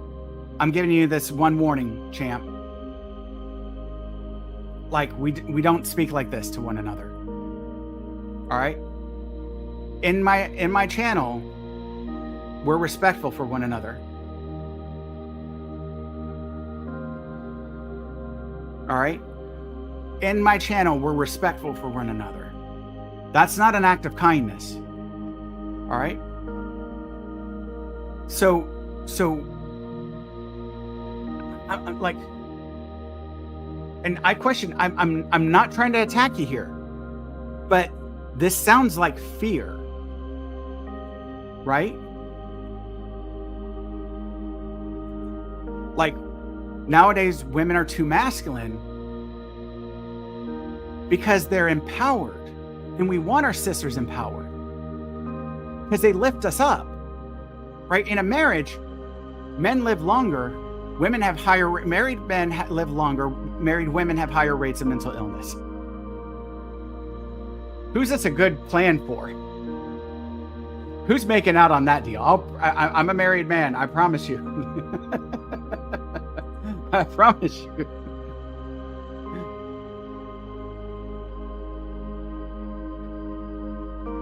I question, brother. So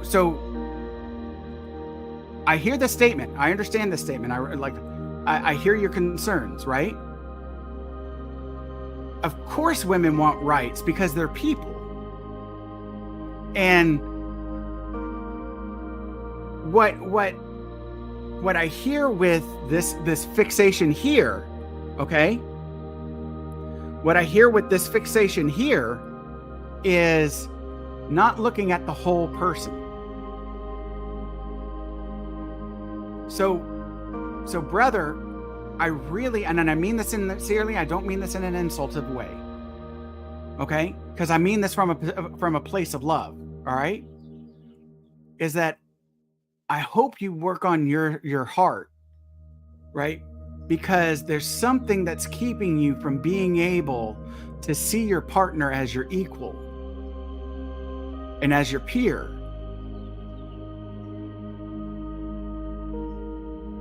Yeah, absolutely, man. Absolutely. Like, cause like, look, man, let's be honest. There's certain aspects of us men that women appreciate. Now, it doesn't mean that it has to be there, but they can appreciate when it is, right? Oh, okay. Here. I'm going to turn it down, brother. Thank you. Thank you for letting me know that. I wasn't sure how loud. It sounded a little bit loud to me. I wasn't sure how loud it was. So there it is. Perfect. I just have that so, like, there's a little bit of something. So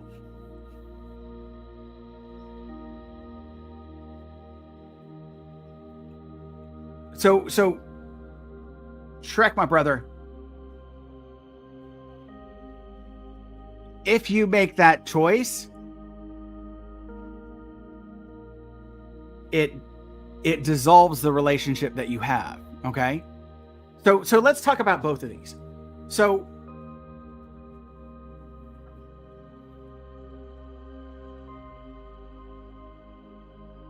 our partners as peers? Do we see our partners as equals? Right? Because are you having this conversation with your spouse? Not about like the fantasy of the other one.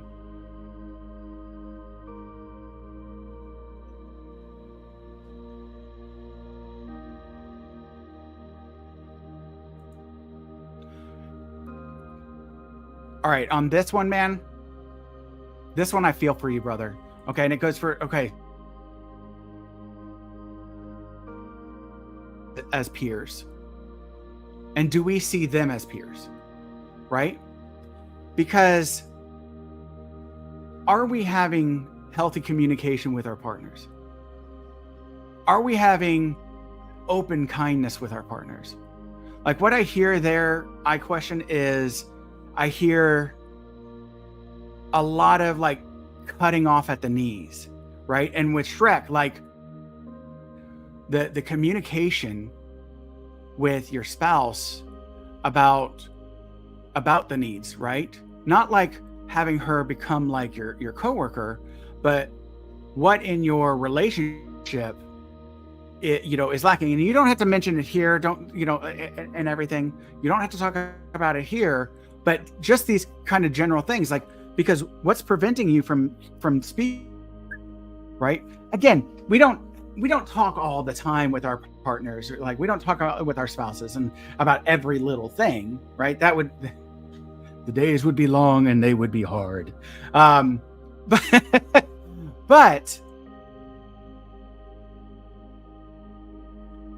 like our needs and being able to communicate about the needs and respect their needs, right?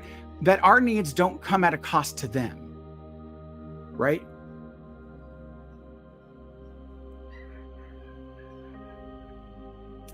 So I question, so here's my curiosity with this, with anyone, regardless of gender,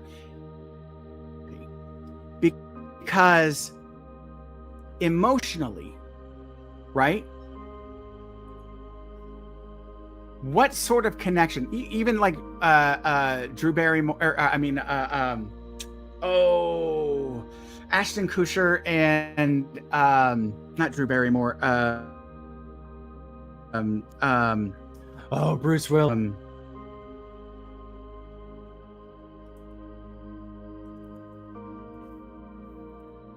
Demi Moore. Before I even like actually put it in, Demi Moore. So where I like it, like if y'all have a healthy relationship, okay, that's fine. Where I go to is Erickson's developmental stages, right? Because where we are, like when you're a young adult, right? She's like, in my classification, she's not even an adult because the brain doesn't fully develop until about the age 25, right? So she doesn't even have her frontal and prefrontal cortex fully developed. Long-term consequences and decision-making skills are completely impaired, right? So for me, I like earnestly, age of majority, I want to be 25. I don't like that it's 18. Now, does that mean that we can't have things at a younger age, certain things at a younger age? Absolutely. Like, if we want to have like the ability to sign up for military service, at 18 when someone's done, that's fine. That's fantastic, especially if your parents can co-sign, because I don't think that you should be able to sign that. I don't think when you're 18, you should be able to sign for a credit card, because then you put yourself in massive debt without the ability to think of long-term consequences. Your brain's not fully developed, right?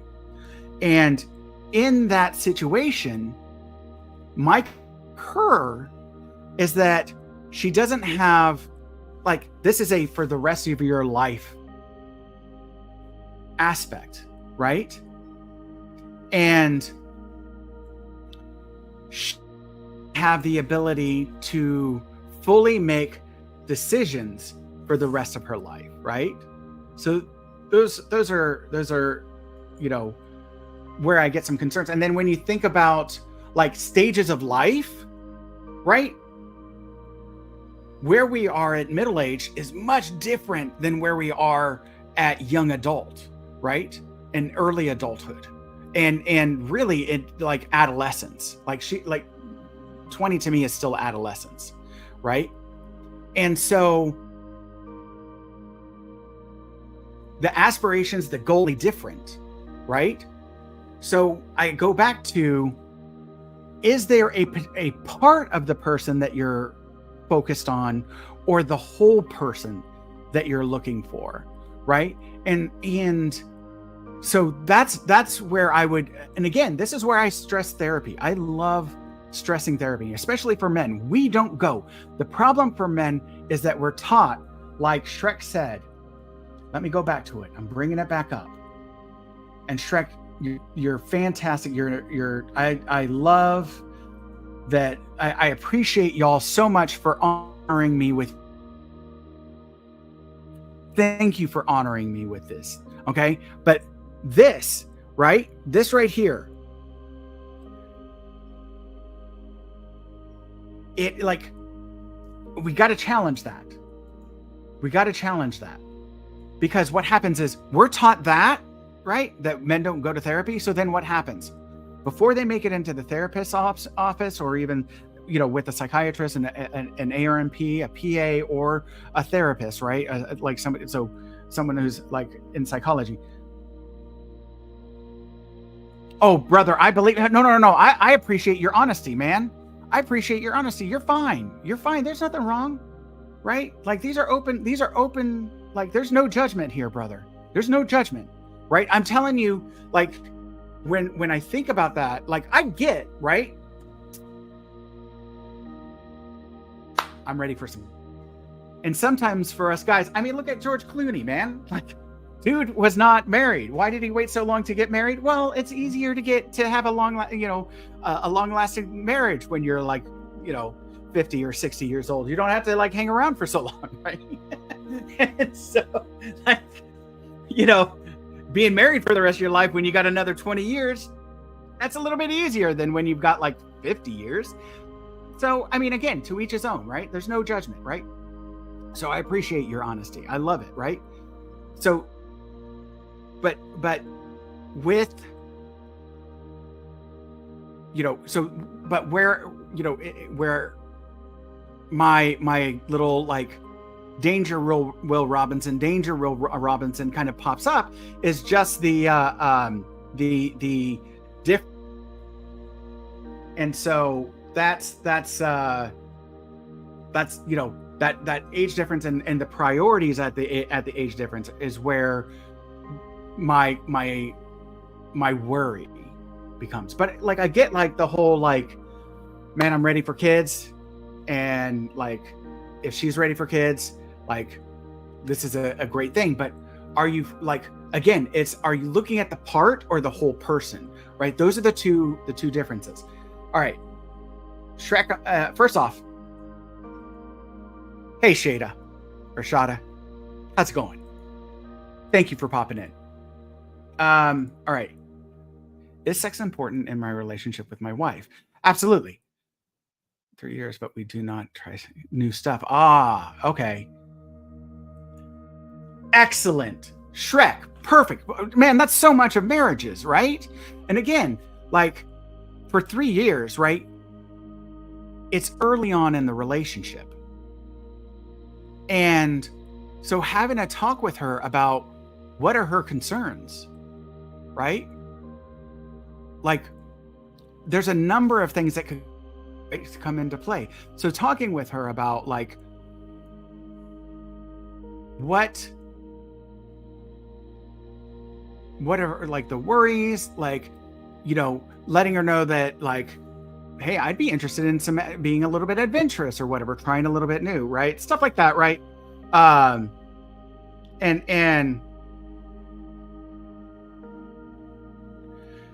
whoa. Shrek. Hold. Let's not jump. We good. Okay. Oh, it's still okay. Yeah, I'll turn it off entirely. Yeah, absolutely. I'll just turn it off. We can just stop it. There we go. It's done. We done. But thank you because you know what? For now on, I'll keep it even quieter because again, I don't know. Like from what I hear versus what how I'm speaking, and I'm also a little bit further from the mic because I like to cross my legs and sometimes um, further away from the mic. But thank you for that, brother. Um, so so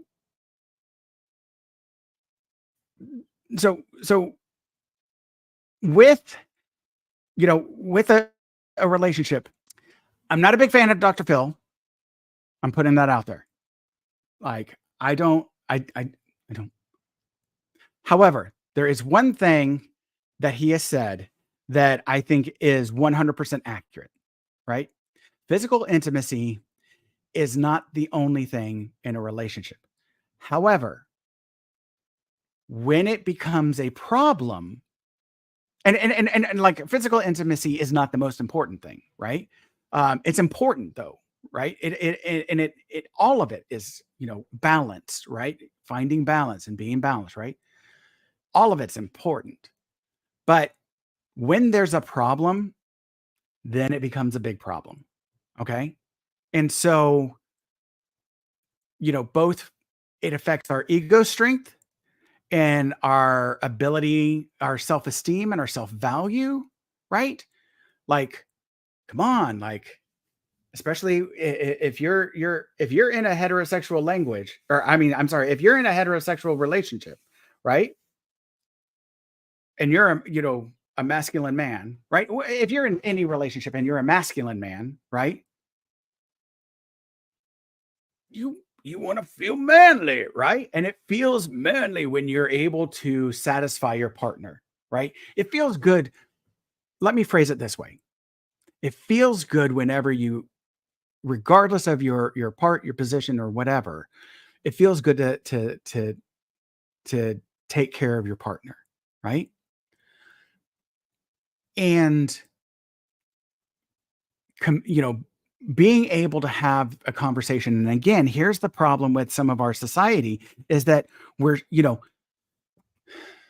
Jon Stewart years ago on the Daily Show brought up the fact that like when Mortal Kombat got brought to the Supreme Court, just to summarize it, like there was he showed the part of Sonya getting split into between from her legs, like taking both legs and basically going like a chicken wing and snapping her, right? All the way through, like, and that was okay.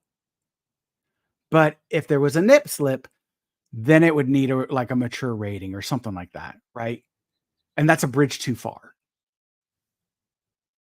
That's ludicrous. That's a ludicrous statement. I question. I am in a straight relationship with my wife. But here's the thing. I'm going to be honest with you, brother. I don't care. I appreciate everyone. And see, the benefit of that is that by not casting judgment on other people, I'm never going to cast judgment on you, brother. Right? By not holding something against somebody else, I'm not going to hold it against you either. I value all of my brothers and sisters. I value all of my siblings in humanity. I don't care. It's not my place to judge you. Okay? Again, I just want to share kindness, my friend. I want to share kindness. And I'm not going to hold myself above anyone else or hold anyone below anyone else. Right? Like, and again, I think that's what makes my channel different is like, I'm going to challenge us to be better people to one another, to be better siblings.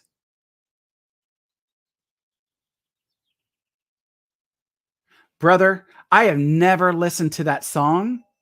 I've heard a number of Kendrick Lamar's like songs. I'm not.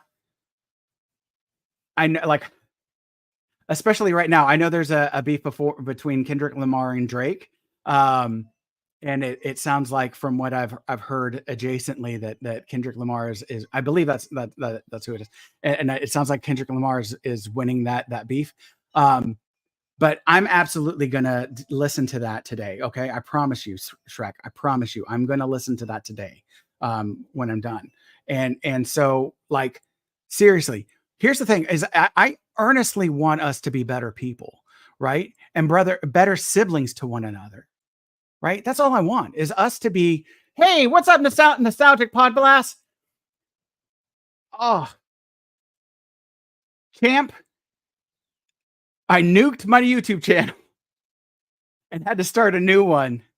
So I'm having to go through and find everybody to reconnect and like subscribe to everyone. So thank you for posting here. Please comment in here. Like thank you for posting here because I'm gonna go through and try and resubscribe to everybody.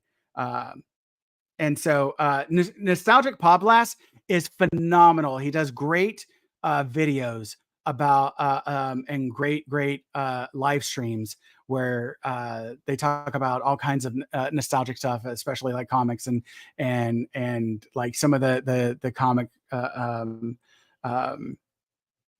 like some of the comic stuff that they've been doing is fantastic. I highly recommend go check out Nostalgic Pod Blast's YouTube channel. Love it, dude. I love it. And so yeah, Chance. He's great. He's great. And so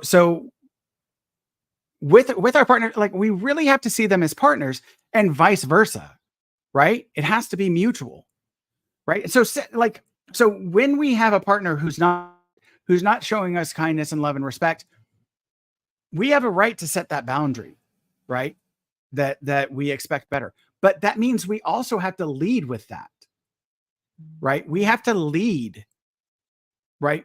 And if we have insecurities, we need to Chance, always, brother, always. You do a great show. I love his show. Like go subscribe like when you get a chance. You don't need to leave my channel to go do it. But hey, I question like look, hey. So here's one of the things, y'all. My channel is an all ages friendly channel. Um, so we're gonna respect people like people's privacies because none of that's gonna matter. All right.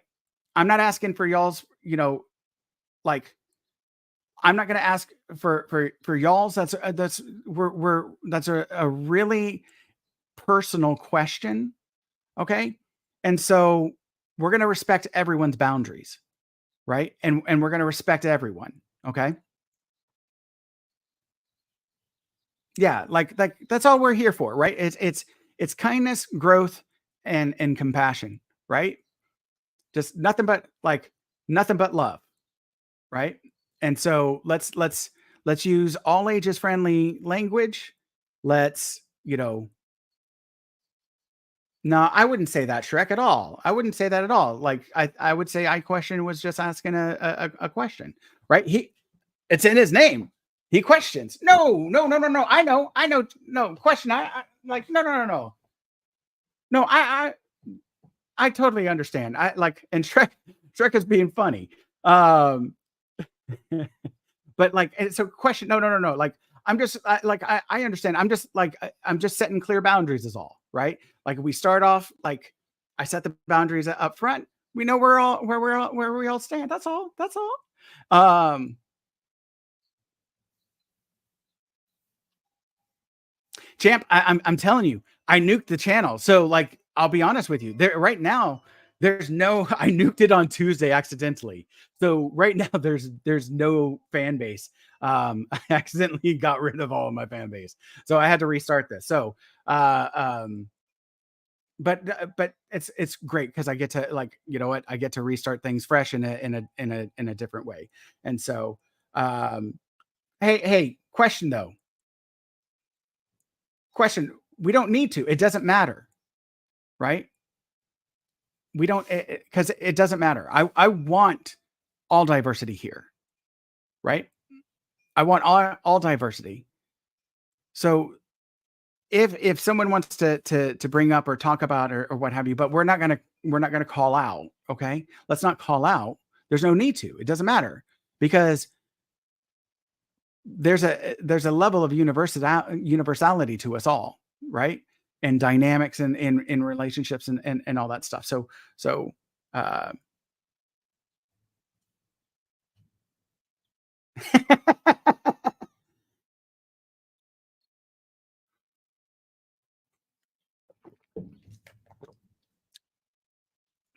Shrek, I like that's a really good question. I would go to your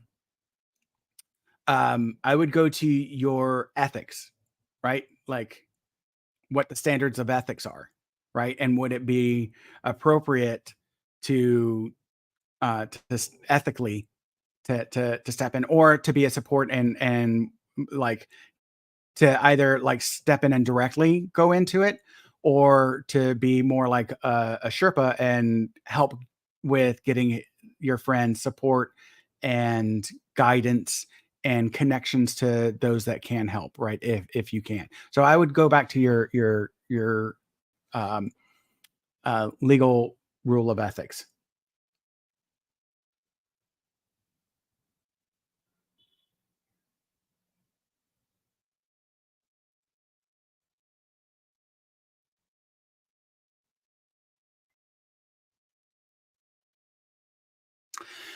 So question, I'm gonna say one more time. It needs to be all ages, my friend.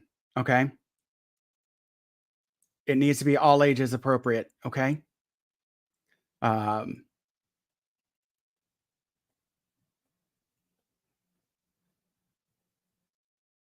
and let's be kind to one another. And I'm glad that you started following God. I think that's like I think religion and faith, um, when used healthily, right, to nurture love and support and compassion and care and doing acts of service and kindness, is a really important tool. When it starts doing harm, attacking others, segregation and separation. Oh, you know what, champ? I first off, I didn't realize you and Shrek knew each other, but I'm proud of you on your progress, man. Like, um, I think that's again, we all engage in unhealthy behaviors, right? And unhealthy means in which to cope. And so,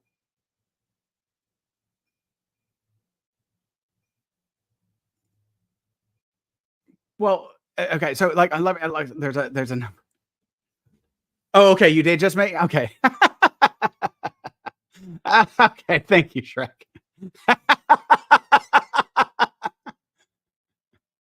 It did sound like okay.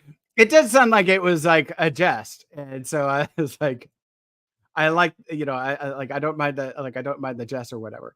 Like, like, but let's make sure that we're being kind and supportive. Like I said earlier in the um the broadcast, we may not believe what everything that we say, but our body does. And um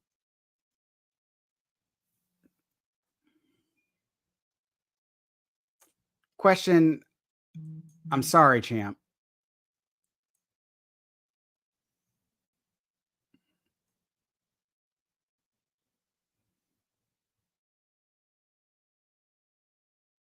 Like we're not gonna like I just like I don't like doing that. I don't like I've got to I'm sorry I had to put question in timeout. Like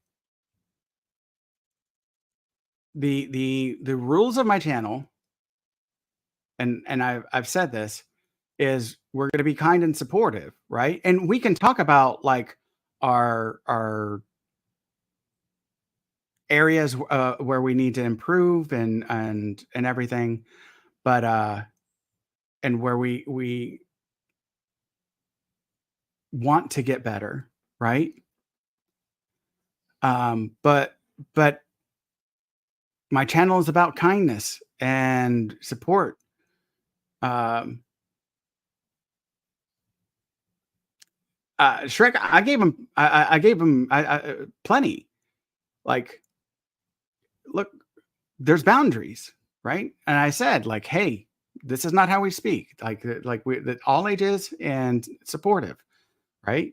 Because I want people to talk openly, and if people are if members are that are coming in and creating divisions, no, he's not banned. He's in timeout. So it's not permanent. Now, whether he comes back, if he ever comes back or not, that's up to him. So I didn't ban him. I just put him in timeout. Um, so like, um, but like there were multiple warnings that I gave him, right? And so my channel is very much a channel of, being kind and supportive to one another because I want people to be able to be vulnerable, right? To be open, to be honest, to communicate about the things. And if they feel like there's someone in here that's going to free eye question. Um, if there's someone in here that's going to, start putting people on the back foot, um, then they're not going to be willing to speak openly, right? And to communicate. So Shrek, I absolutely, I question. This isn't um, a statement on whether I like him or not. No worries, brother. Hey, um, if being one on one is too much, um, then you're welcome to go ahead and to listen. That's fine. In fact, actually, it's been 4 hours, so I'm actually going to have to wrap up anyways. So, but yeah, no, Shrek, I appreciate you. I appreciate you chatting and offering. Like again, my big thing that I would recommend for you, brother, is looking at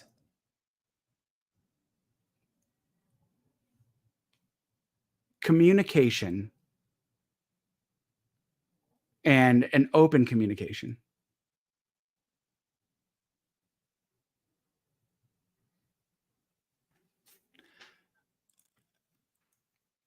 That I'm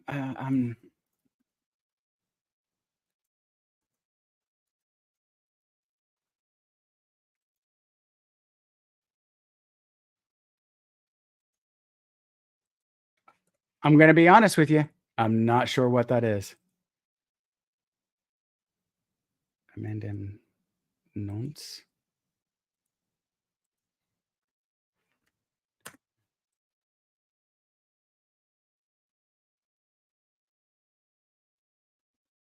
I don't know what that is.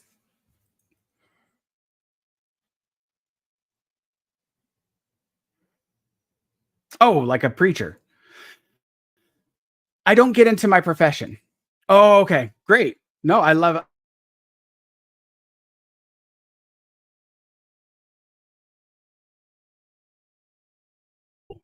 And so I don't get into the direct discussion of my profession, but I do work on helping people. And so um and for me, again, I work with anyone and everyone. And like you said, they're like, I want to bring up your one statement. I never got a chance to actually get around to talk about it, but I love this statement, right? So I don't know what like you mentioned that you're a lawyer. So I don't know what type of law you do, right? And so, but I hear you in the am I doing the right thing? But for me for me, brother, like when I look at what you do, like I look at what are the principles of our um tree. And our country says that everyone, and I changed the framing, right? Because I don't like the innocent until proven guilty. Like I prefer innocent unless proven guilty, right? Because that's really the true heart of what we're trying to say is that you're innocent, right? Because we were founded because of a dictator that was overreaching, right? And I don't discuss my finances, and overreaching and everything. Um, but I don't have a problem with the question though. You can ask any question. I'm more than willing to let you know where my boundaries are. That's all, right? There's no like need like there's nothing no problem with asking the question. I don't divulge like too many personal stuff. And if you watch again, it's a long stream, but if you ever go back and watch the stream, I kind of talk about like why I don't give too much information is because I'm trying to protect the madhouse. There we are. Question. Welcome back. It was just a timeout because I just like I gotta let you know, like there's boundaries, and I've got to adhere to those, right? Because I want this to be an open place, so I don't want anyone to feel like they're on the back foot, right? And so, you know, no problem at all, no problem at all. Hey, I'm a big believer in forgiveness, and you know, look, man, we make mistakes, we're having fun, it's all right. I set a boundary. I support that boundary, and now we're done, right? Shrek talked about Shrek or oh Shrek. I honestly I don't know enough about the issue, but I hear that Kendrick. That from what I hear, there's a lot of, and I think it's probably tilted towards the Kendrick Lamar support, and so what I hear, like, but again, I'm not familiar, so I don't. Um, and again, question. I don't have a problem with like with questions. Just like again, this is just we want this a supportive, nurturing environment. We want this to be something where we can all support one another and lift each other up, right? A rising tide lifts all ships, kind of thing. And so, no problem at all. Like I like, um,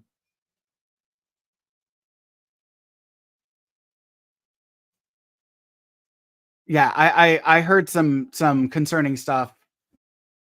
I heard Kendrick make some significant accusations, and they are definitely um, definitely concerning, if true. But again, I'm a strong believer of innocent unless proven guilty. Right? That in this country we're all innocent, and with you defending that man, then you're living up to America's values, right? And values are consistent, right? Whether we like the person or not, whether we like the accusation or not, right? And regardless of how much what they're being accused of, how much of that, like how much we dislike it, right? To the veracity of our dislike, right? Or not veracity, but severity of our dislike of that accusation, right? Okay, they stole bread to save their family. We're not so upset about that, but you're hurting kids. Now we're going to be really upset. Like it doesn't matter. All those people are innocent unless proven guilty, right? And so, like what you did there, like as far as ethical, you supported that person in their American given rights. So I think that's kudos, right? I think that's kudos. Um, and question, question. I don't know like I don't know enough about it to actually be on anyone's side. Um, and in all honesty, I'm indifferent to their beef. I think that it's and on a with all the things that people are struggling with in this world, two grown men who are extraordinarily wealthy and have all of the things that they have complaining because they don't like each other and making it public and stuff, I think is one of the most nonsensical aspects. And what it does is it's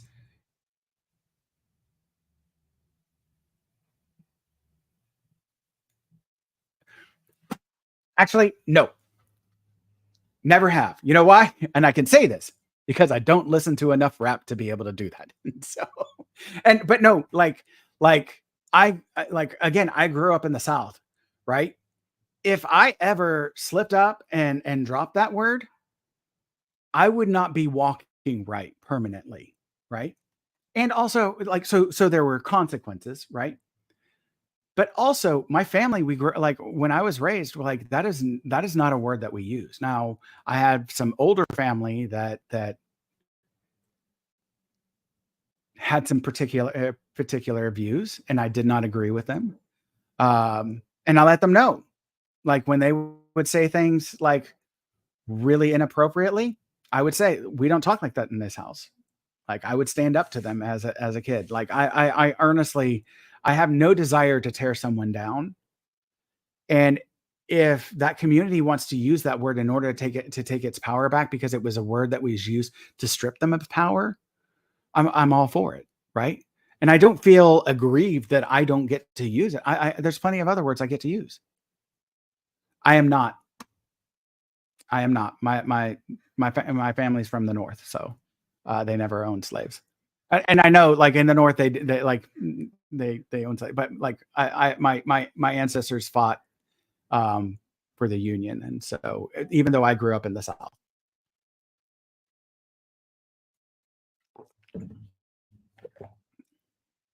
It's understandable, but here's what I tell you, though. Here's what I tell you, Shrek. In 6 days, a day that absolutely needs to be a national, um a day that absolutely needs to be a national holiday is coming up, and that's Loving Day, right? Which is a celebration of loving versus the state of Virginia, right? And there's an amazing movie if you ever get the chance to watch it called Loving, phenomenal about the couple that were involved and the case of Loving versus Virginia, and that absolutely like needs to be a national holiday. Like we need to have 2 days. Like like I believe in that there needs to be 2 holidays, um, regarding love, and that's Valentine's and Loving Day, right? Have multiple reminders. I said that earlier in the stream. Multiple reminders of the power of love, that we show love, that we respect love, that and not just love, but healthy love, right? Um, healthy love and that, healthy, respectful, consenting adults, all that different stuff, right? And that that just needs to be something that we need to remember more of, right? Is love and appreciation.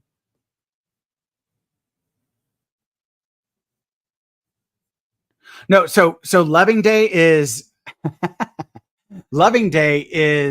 so Loving versus the state of Virginia is the case of the so it was a couple that was married, and it was a white man and a black woman, and his last name was Loving. So it's like it's one of those things that it's so serendipitous that it's like, okay, this has to be one of the things that says obviously there's a God, because if there's no God, like for this to line up so coincidental, and like it's the loving couple is the one that this is dealing with about their love and having to go to court over loving being able to love. Like it's so but so what happened was the police like in Loving, it was illegal for people of different races to be married, and they got married anyways. And um,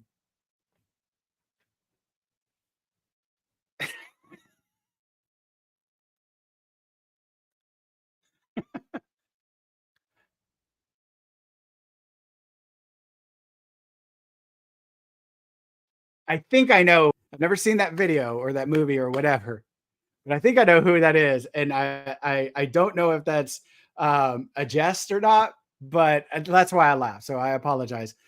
Question, but so anyways, let me finish my thought. I'm trying to keep up with y'all. Um, so what happened was you have Loving, and the police came in, a white man, black woman, and broke into their house, took them out of their bed, and arrested them. And I think they arrested her, but not him. Um, and she was going to go to jail and all this different stuff. And they were married in DC, um, so outside of the state. And so, did their marriage, was it still valid in the state of Virginia? And all this different stuff. And so that's what the case is all about.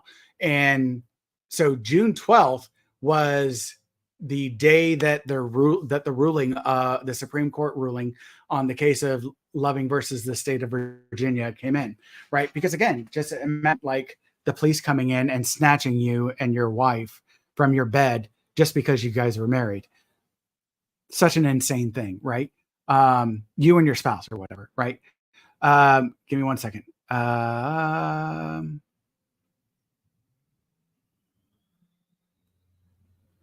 I can't play that music because it's copyrighted, and they'll shut down the stream. Um, but I like so there's two songs. There's another song you brought up about Kendrick Lamar. I gotta go find it now. Shucks. Um, Shrek, do you remember that other song that you mentioned earlier by Kendrick Lamar? I want to make sure that I add that to listen to it. The We Crying, I think it is. Um, I'm gonna add that to a tab.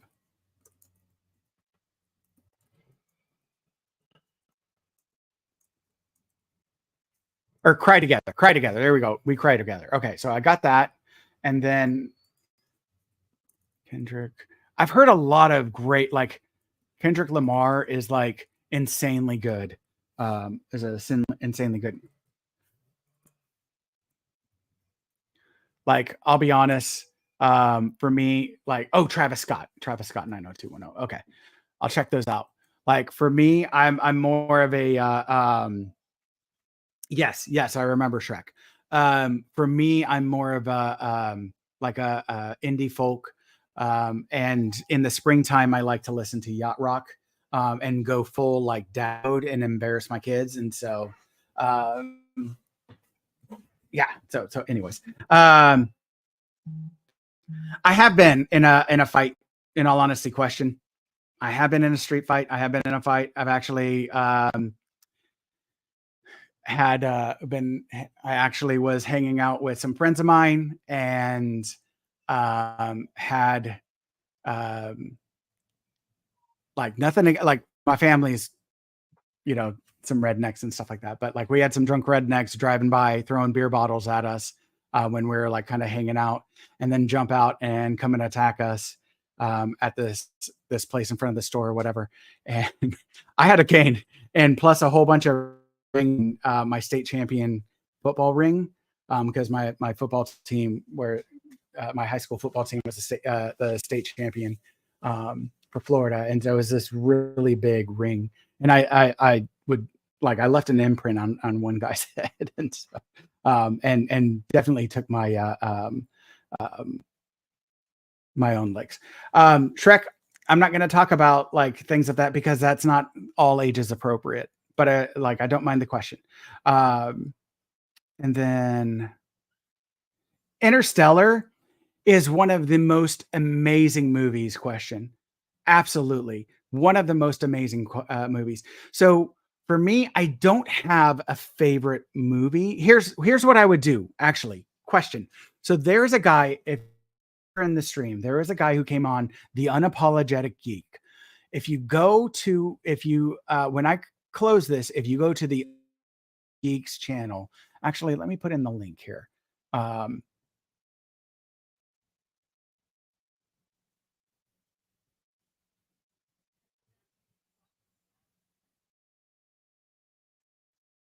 yeah, I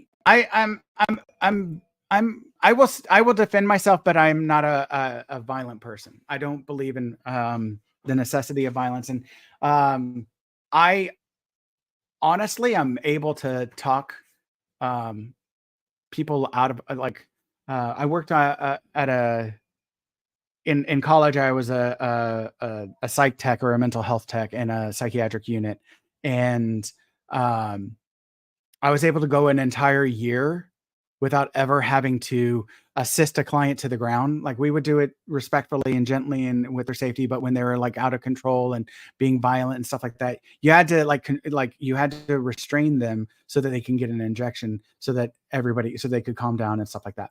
And, um, and so what, um so I went an entire year in a crisis stabilization unit without ever having to lay hands on a person. And all of the clients that I work with, when they needed to get an injection, I was able to talk them into getting the injection that they needed from the nurse at the time. And so I'm very much like, communication skills are incredibly powerful. Um, hey, question again. Language, y'all, both of y'all, seriously, like, all ages language, y'all, please. Um,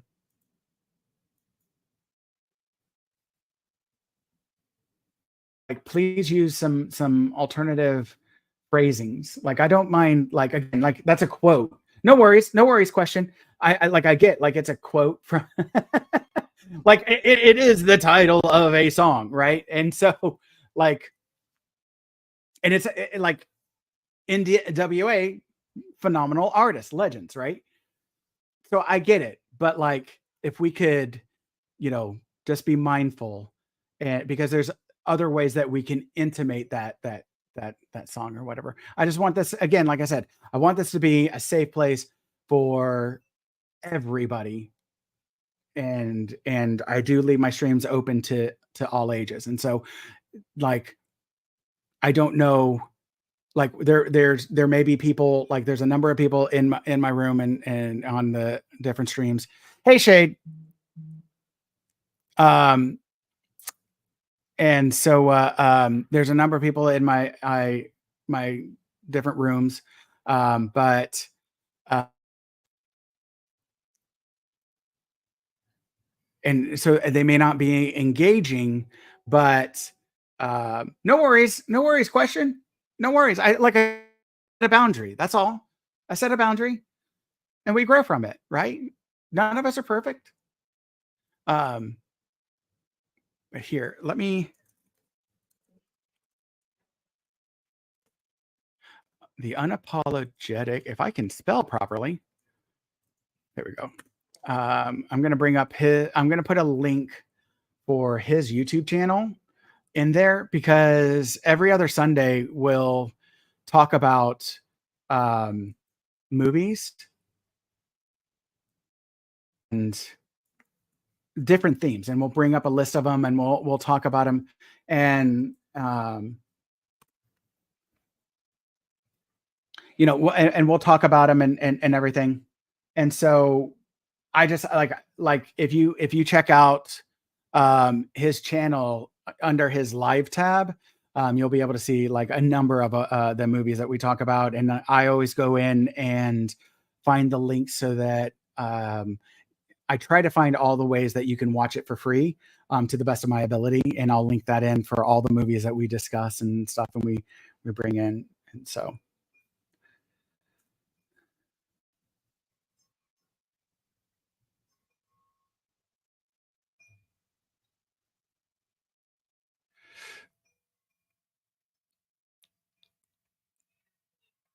Trek, there's a number of different things that can happen that can lead us to um, making unhealthy choices, right? And um, I appreciate you talking to me and mentioning that. Um, and when we're in intense emotional states, there's a lot of like when we're in intense, we tend not to make the healthiest choices, right? Because healthiest choices come from the executive mind rather than the emotional mind, right? Or the survival mind. Like I like that simple way of breaking it down, right? Um, the executive mind, which is like using your frontal cortex and all that different stuff. The emotional mind is the limbic system, right? And then the survival mind is more of that primitive experience.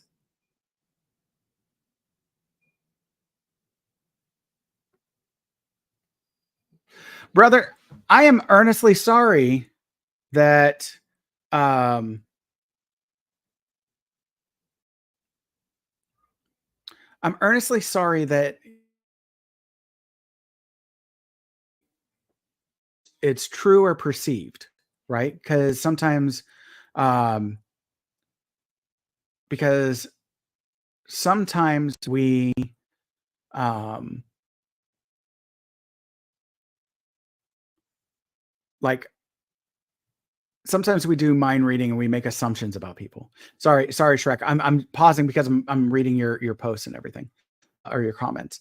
Um, I'm sorry that your that whether it's true or perceived that there's a feeling that your friends will not stand by you regardless of knowing the true you. Um, that's really um, it's really horrible to feel that way, right? And again, I'm only saying phrasing it in that way because of the fact that I don't know it. Like I'm assuming, like it sounds like you haven't mentioned this to them, so we don't know how they're actually going to react, right? Um, but that's an incredibly lonely feeling, right? And um, I appreciate that question. I appreciate that. I understand, but I'm happily married. But I do take the compliment. Um, I sincerely take the compliment. Um, and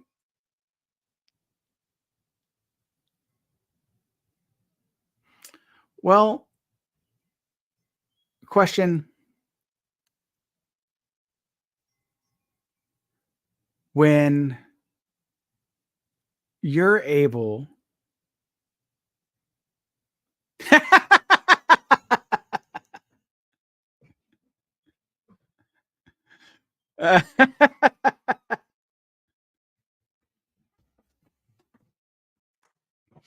y'all,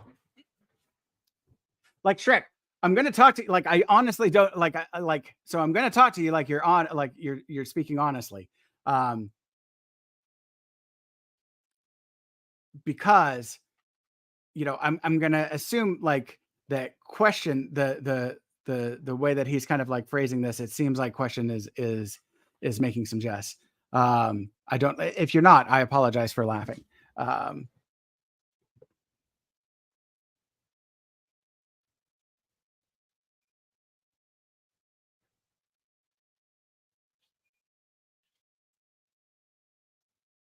well, Shrek, like so here's my question to you.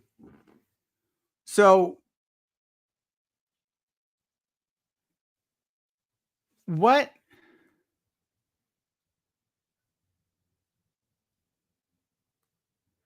so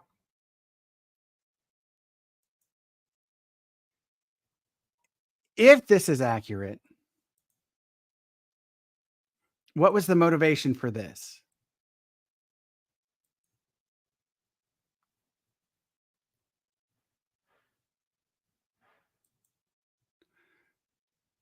In that case, question, I'm sorry for laughing. I saw the LOL at the end. and I'm sorry for laughing.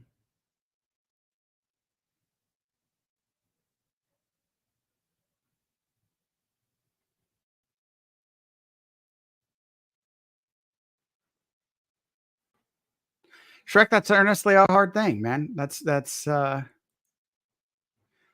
earnestly a hard thing.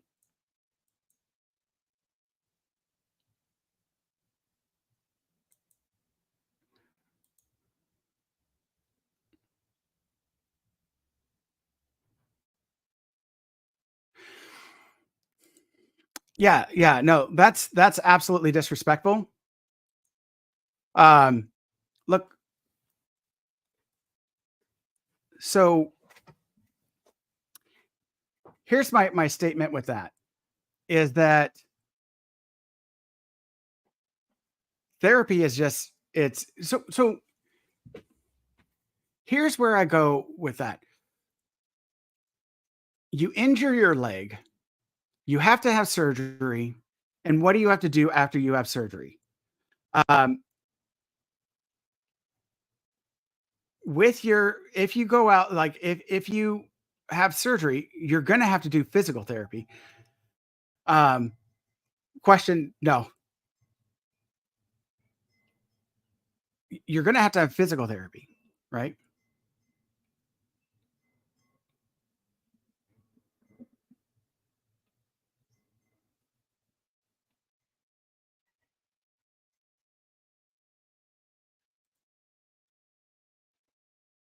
That's fair. I don't consider myself a philosopher wannabe. I'm just here chatting. But here's my curiosity. So what leads you to this?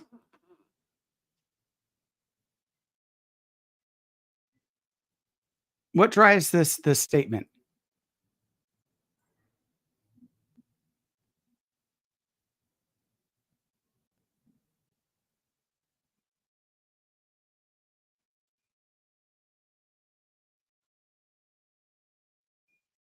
No, no, no. Like I'm fine. Like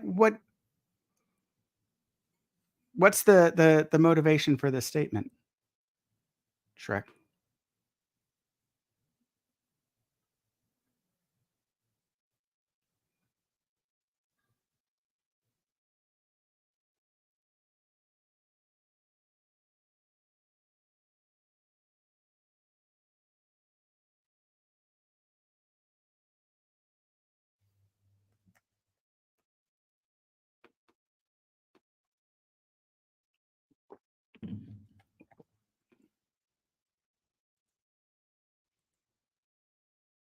For your civics class as a lawyer?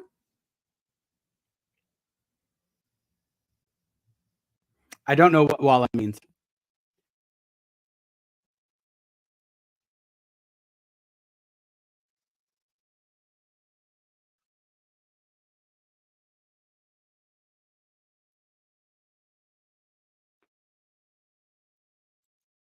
Okay.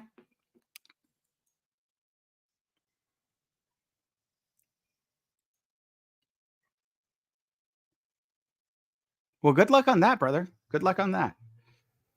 3 more years.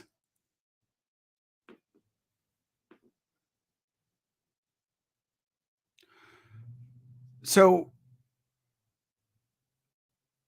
and you know,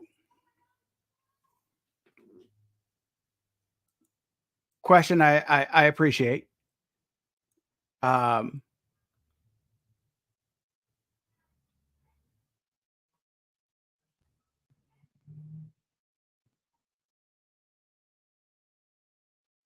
yeah, I'm not worried about it. But I appreciate it. But like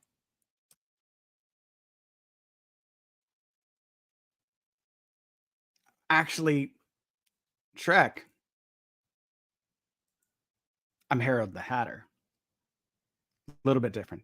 No, brother. Like, look, you are absolutely welcome to have those feelings. That's like right. Like,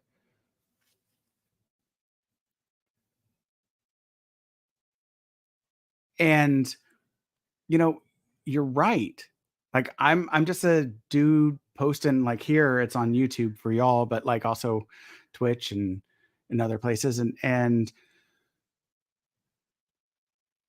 you know why listen to me? That's take care question. Like there's no that's up to you, right? It's up to anybody that's watching this stream to, whether they wanna listen or not. Like, you know, there's no obligation.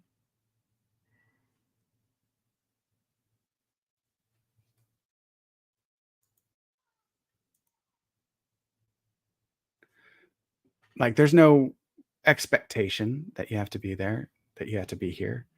Um, and so with my post, and I hope you go back and you watch the whole thing, right?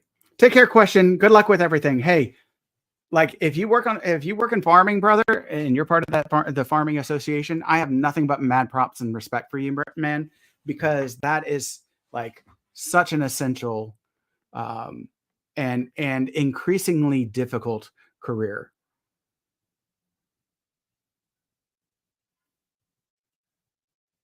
And um, look, man, and again, everything I say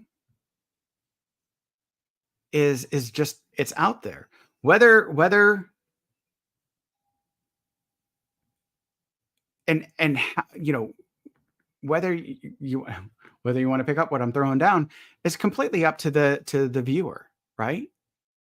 And there's no obligation to have to listen to me, right? And then I don't and seriously, like I often jest in my other streams is that um like sometimes there really you shouldn't, there's no reason to listen to me.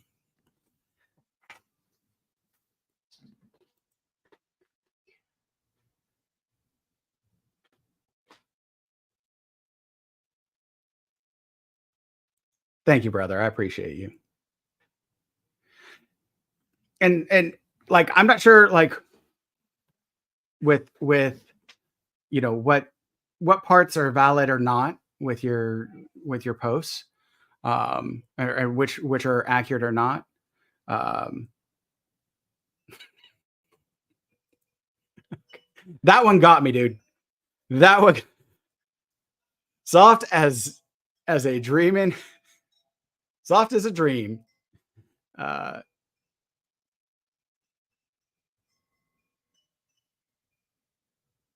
brother, I won't. I appreciate you. I appreciate you.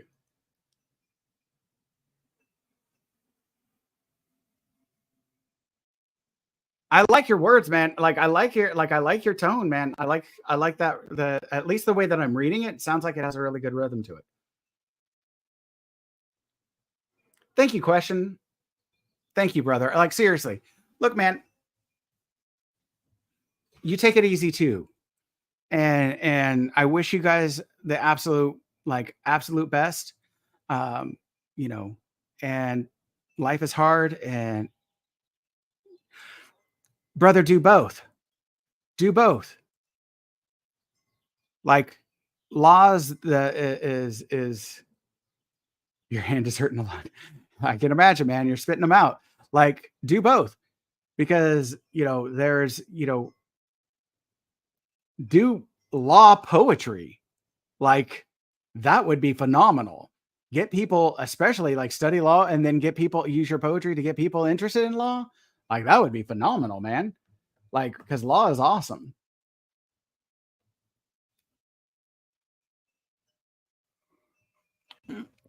Oh, don't get me wrong, brother. Don't get me wrong. Question. I am a yapper.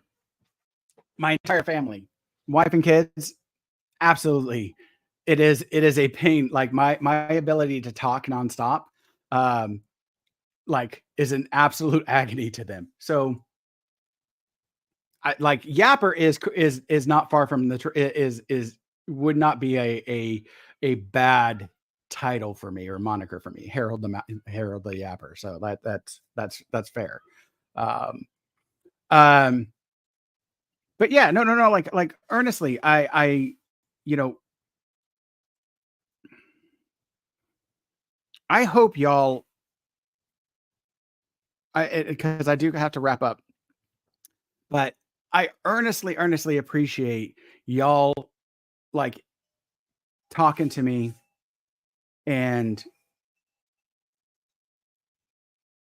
no, no, no, no, no, no, no, no, no, no. Like no, no, no, no. Trust me, brother. Trust me. Like whether his words were earnest or not, go take care of yourself, man, and good luck with your wife, brother. Seriously, like Shrek, and sincerely mean that, man.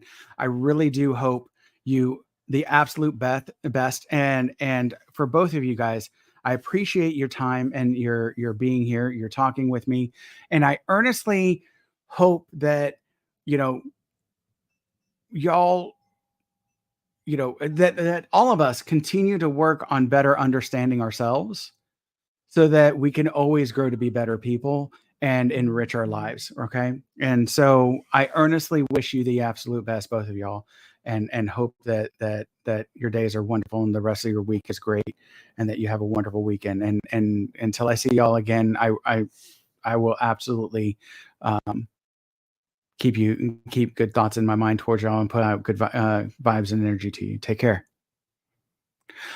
All right, y'all.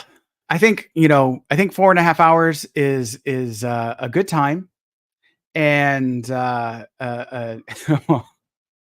it was good for me. I don't know how it was for you, but I think that's enough time.